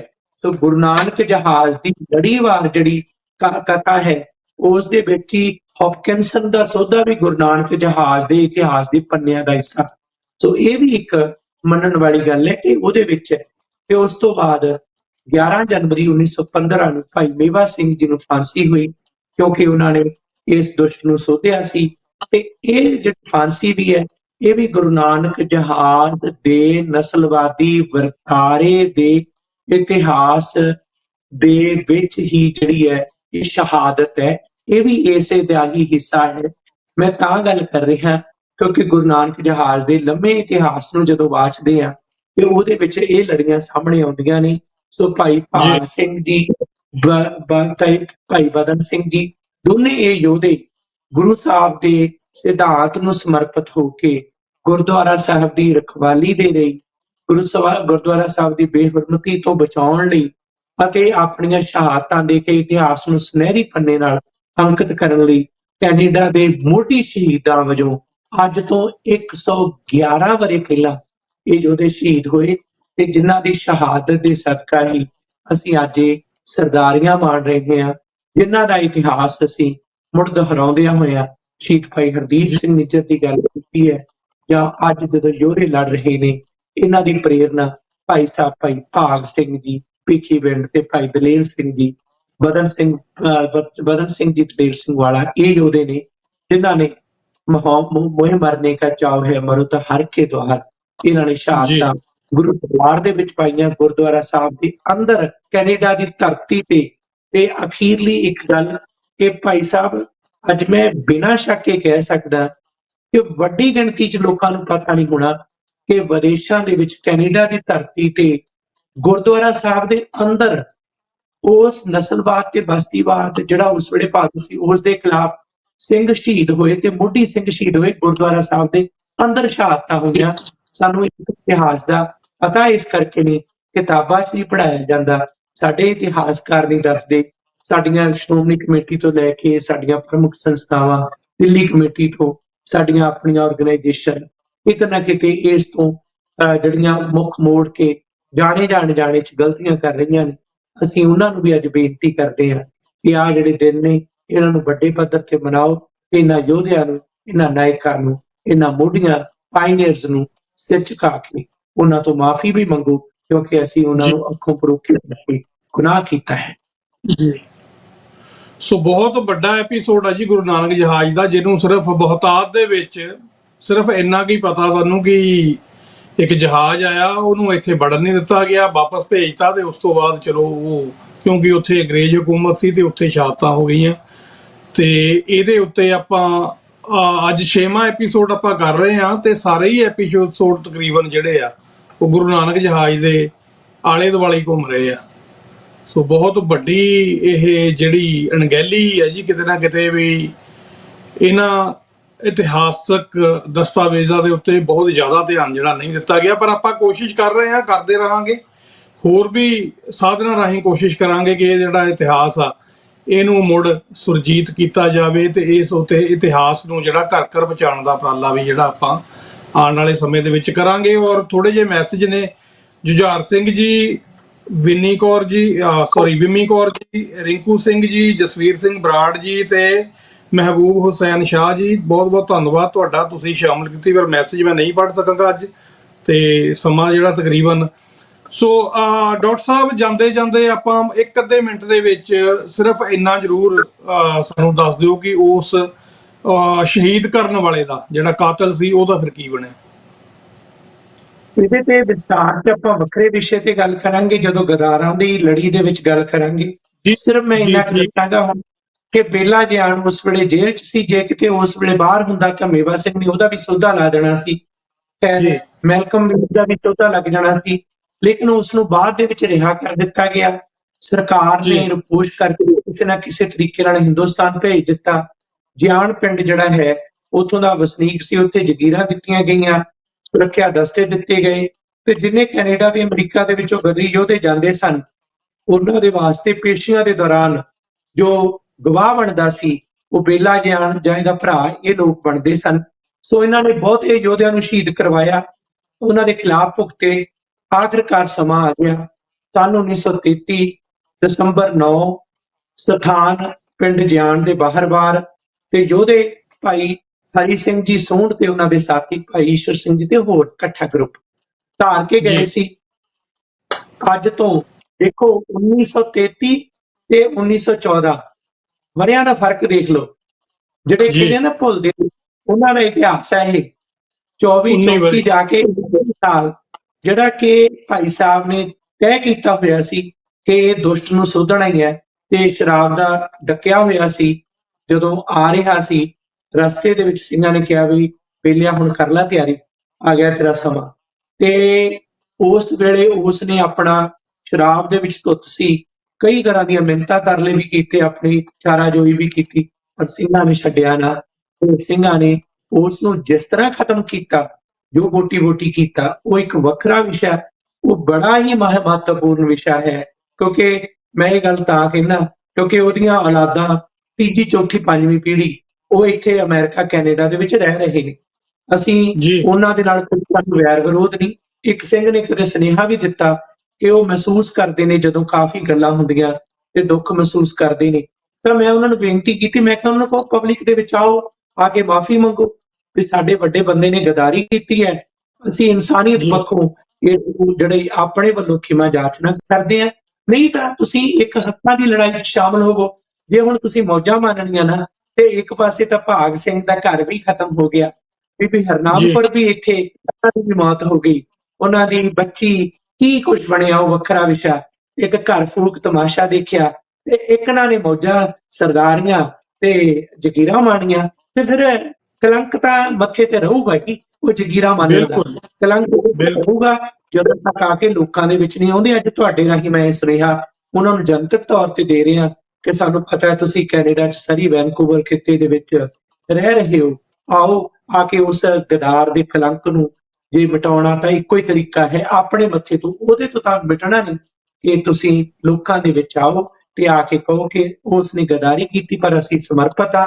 ਗੁਰੂ ਘਰ ਦੇ ਵਿੱਚ ਕਦੇ ਇਹ ਨਹੀਂ ਦੇਖਿਆ ਜਾਂਦਾ ਕਿ ਵੱਡਿਆਂ ਦੀਆਂ ਸਜ਼ਾਵਾਂ ਅਗਲੀਆਂ ਪੀੜ੍ਹੀਆਂ ਨੂੰ ਦਿੱਤੀਆਂ ਜਾਣ, ਇਹ ਕਦੇ ਨਹੀਂ ਹੁੰਦਾ ਜੇਕਰ ਇਮਾਨਦਾਰੀ ਹੋਵੇ। ਸੋ ਇਹ ਸ਼ਬਦ ਤੁਹਾਡੇ ਨਾਲ ਸਾਂਝੇ ਕਰਦੇ ਆ, ਉਸ ਦੋਸ਼ ਦੀ ਸੋਧਿਆ ਲਾਉਣ ਦੀ ਜਿਹੜੀ ਹੈ ਇਤਿਹਾਸਕ ਘਟਨਾ ਨੂੰ ਵੀ ਦੱਸ ਰਹੇ ਹਾਂ। ਸੋ ਸ਼ੁਕਰਾਨਾ ਜੀ। ਜੀ ਬਹੁਤ ਵਧੀਆ ਤੁਸੀਂ ਗੱਲ ਕੀਤੀ ਹੈ ਜੀ। ਇਹਦੀ ਇੱਕ ਵੱਡੀ ਵੱਡੀ ਮਿਸਾਲ ਹੈ ਕਿ ਇੰਦਰਾ ਗਾਂਧੀ ਨੂੰ ਸੋਧਾ ਜ਼ਰੂਰ ਸਿੱਖਾਂ ਨੇ ਲਾਇਆ, ਪਰ ਰਾਹੁਲ ਗਾਂਧੀ ਹੈ ਜਿਹੜਾ ਉਹ ਹਰਿਮੰਦਰ ਸਾਹਿਬ ਜਾਂਦਾ, ਉਹਨੂੰ ਕੋਈ ਕੁਝ ਨਹੀਂ ਕਹਿੰਦਾ, ਤੇ ਉਹ ਮਾਫੀ ਵੀ ਗੱਲਾਂ ਦੇ ਵਿੱਚ ਉਹ ਮੰਗ ਚੁੱਕਿਆ। ਸੋ ਦੁਸ਼ਮਣੀ ਜਿਹੜੀ ਹੈ ਉਹ ਦੁਸ਼ਮਣ ਨਾਲ ਹੁੰਦੀ ਹੈ। ਪਰ ਇੱਕ ਗੱਲ ਜ਼ਰੂਰ ਇੱਥੋਂ ਸਿੱਖਣ ਵਾਲੀ ਅਖੀਰ ਤੇ ਜੇ ਗੱਲ ਕਰਨੀ ਹੋਵੇ ਇਹ ਆ ਕਿ ਖਲਨਾਇਕ ਜਿਹੜੇ ਹੁੰਦੇ ਨੇ ਵਕਤੀ ਤੌਰ ਤੇ ਜ਼ਰੂਰ ਥੋੜਾ ਜਿਹਾ ਮਾਣ ਮਹਿਸੂਸ ਕਰ ਸਕਦੇ ਹੁੰਦੇ ਨੇ ਕਿ ਅਸੀਂ ਜਿੱਤ ਗਏ ਹਾਂ, ਪਰ ਇਤਿਹਾਸ ਉਹਨਾਂ ਨੂੰ ਫਿਰ ਤੇ ਉਹਨਾਂ ਦੀਆਂ ਆਉਣ ਵਾਲੀਆਂ ਪੁਸ਼ਤਾਂ ਨੂੰ ਕਦੇ ਚੈਨ ਨਾ ਜੀਣ ਨਹੀਂ ਦਿੰਦਾ। ਸੋ ਸਾਨੂੰ ਇਹ ਤੋਂ ਸੇਧ ਲੈਣੀ ਚਾਹੀਦੀ ਆ। ਨਾਇਕਾਂ ਦੇ ਨਾਲ ਖਲੋਣਾ ਚਾਹੀਦਾ, ਖਲਨਾਇਕਾਂ ਦੇ ਨਾਲ ਨਹੀਂ ਖਲੋਣਾ ਚਾਹੀਦਾ। ਤੁਹਾਡੀ ਚਾਹੇ ਜਿੰਨੀ ਮਰਜ਼ੀ ਕੋਈ ਰਿਸ਼ਤੇਦਾਰੀ ਆ ਜਾਂ ਪਿਆਰ ਆ, ਖਲਨਾਇਕ ਹੁੰਦੇ ਨੇ ਤੇ ਉਹਨਾਂ ਦੇ ਨਾਲ ਸਾਂਝ ਰੱਖਣ ਵਾਲਿਆਂ ਨੂੰ ਫਿਰ ਇਤਿਹਾਸ ਕਦੇ ਮਾਫ ਨਹੀਂ ਕਰਦਾ ਹੁੰਦਾ। ਸੋ ਡਾਕਟਰ ਸਾਹਿਬ ਬਹੁਤ ਬਹੁਤ ਧੰਨਵਾਦ ਜੀ। ਆਪਾਂ ਅਗਲੇ ਹਫਤੇ ਫੇਰ ਕਿਸੇ ਨਵੇਂ ਯੋਧੇ ਬਾਰੇ ਗੱਲਬਾਤ ਕਰਾਂਗੇ। ਨਵੇਂ ਤੋਂ ਭਾਵ ਇਹ ਆ ਕਿ ਵਿਲੱਖਣ ਹੋਰ ਯੋਧੇ ਬਾਰੇ ਗੱਲ ਕਰਾਂਗੇ।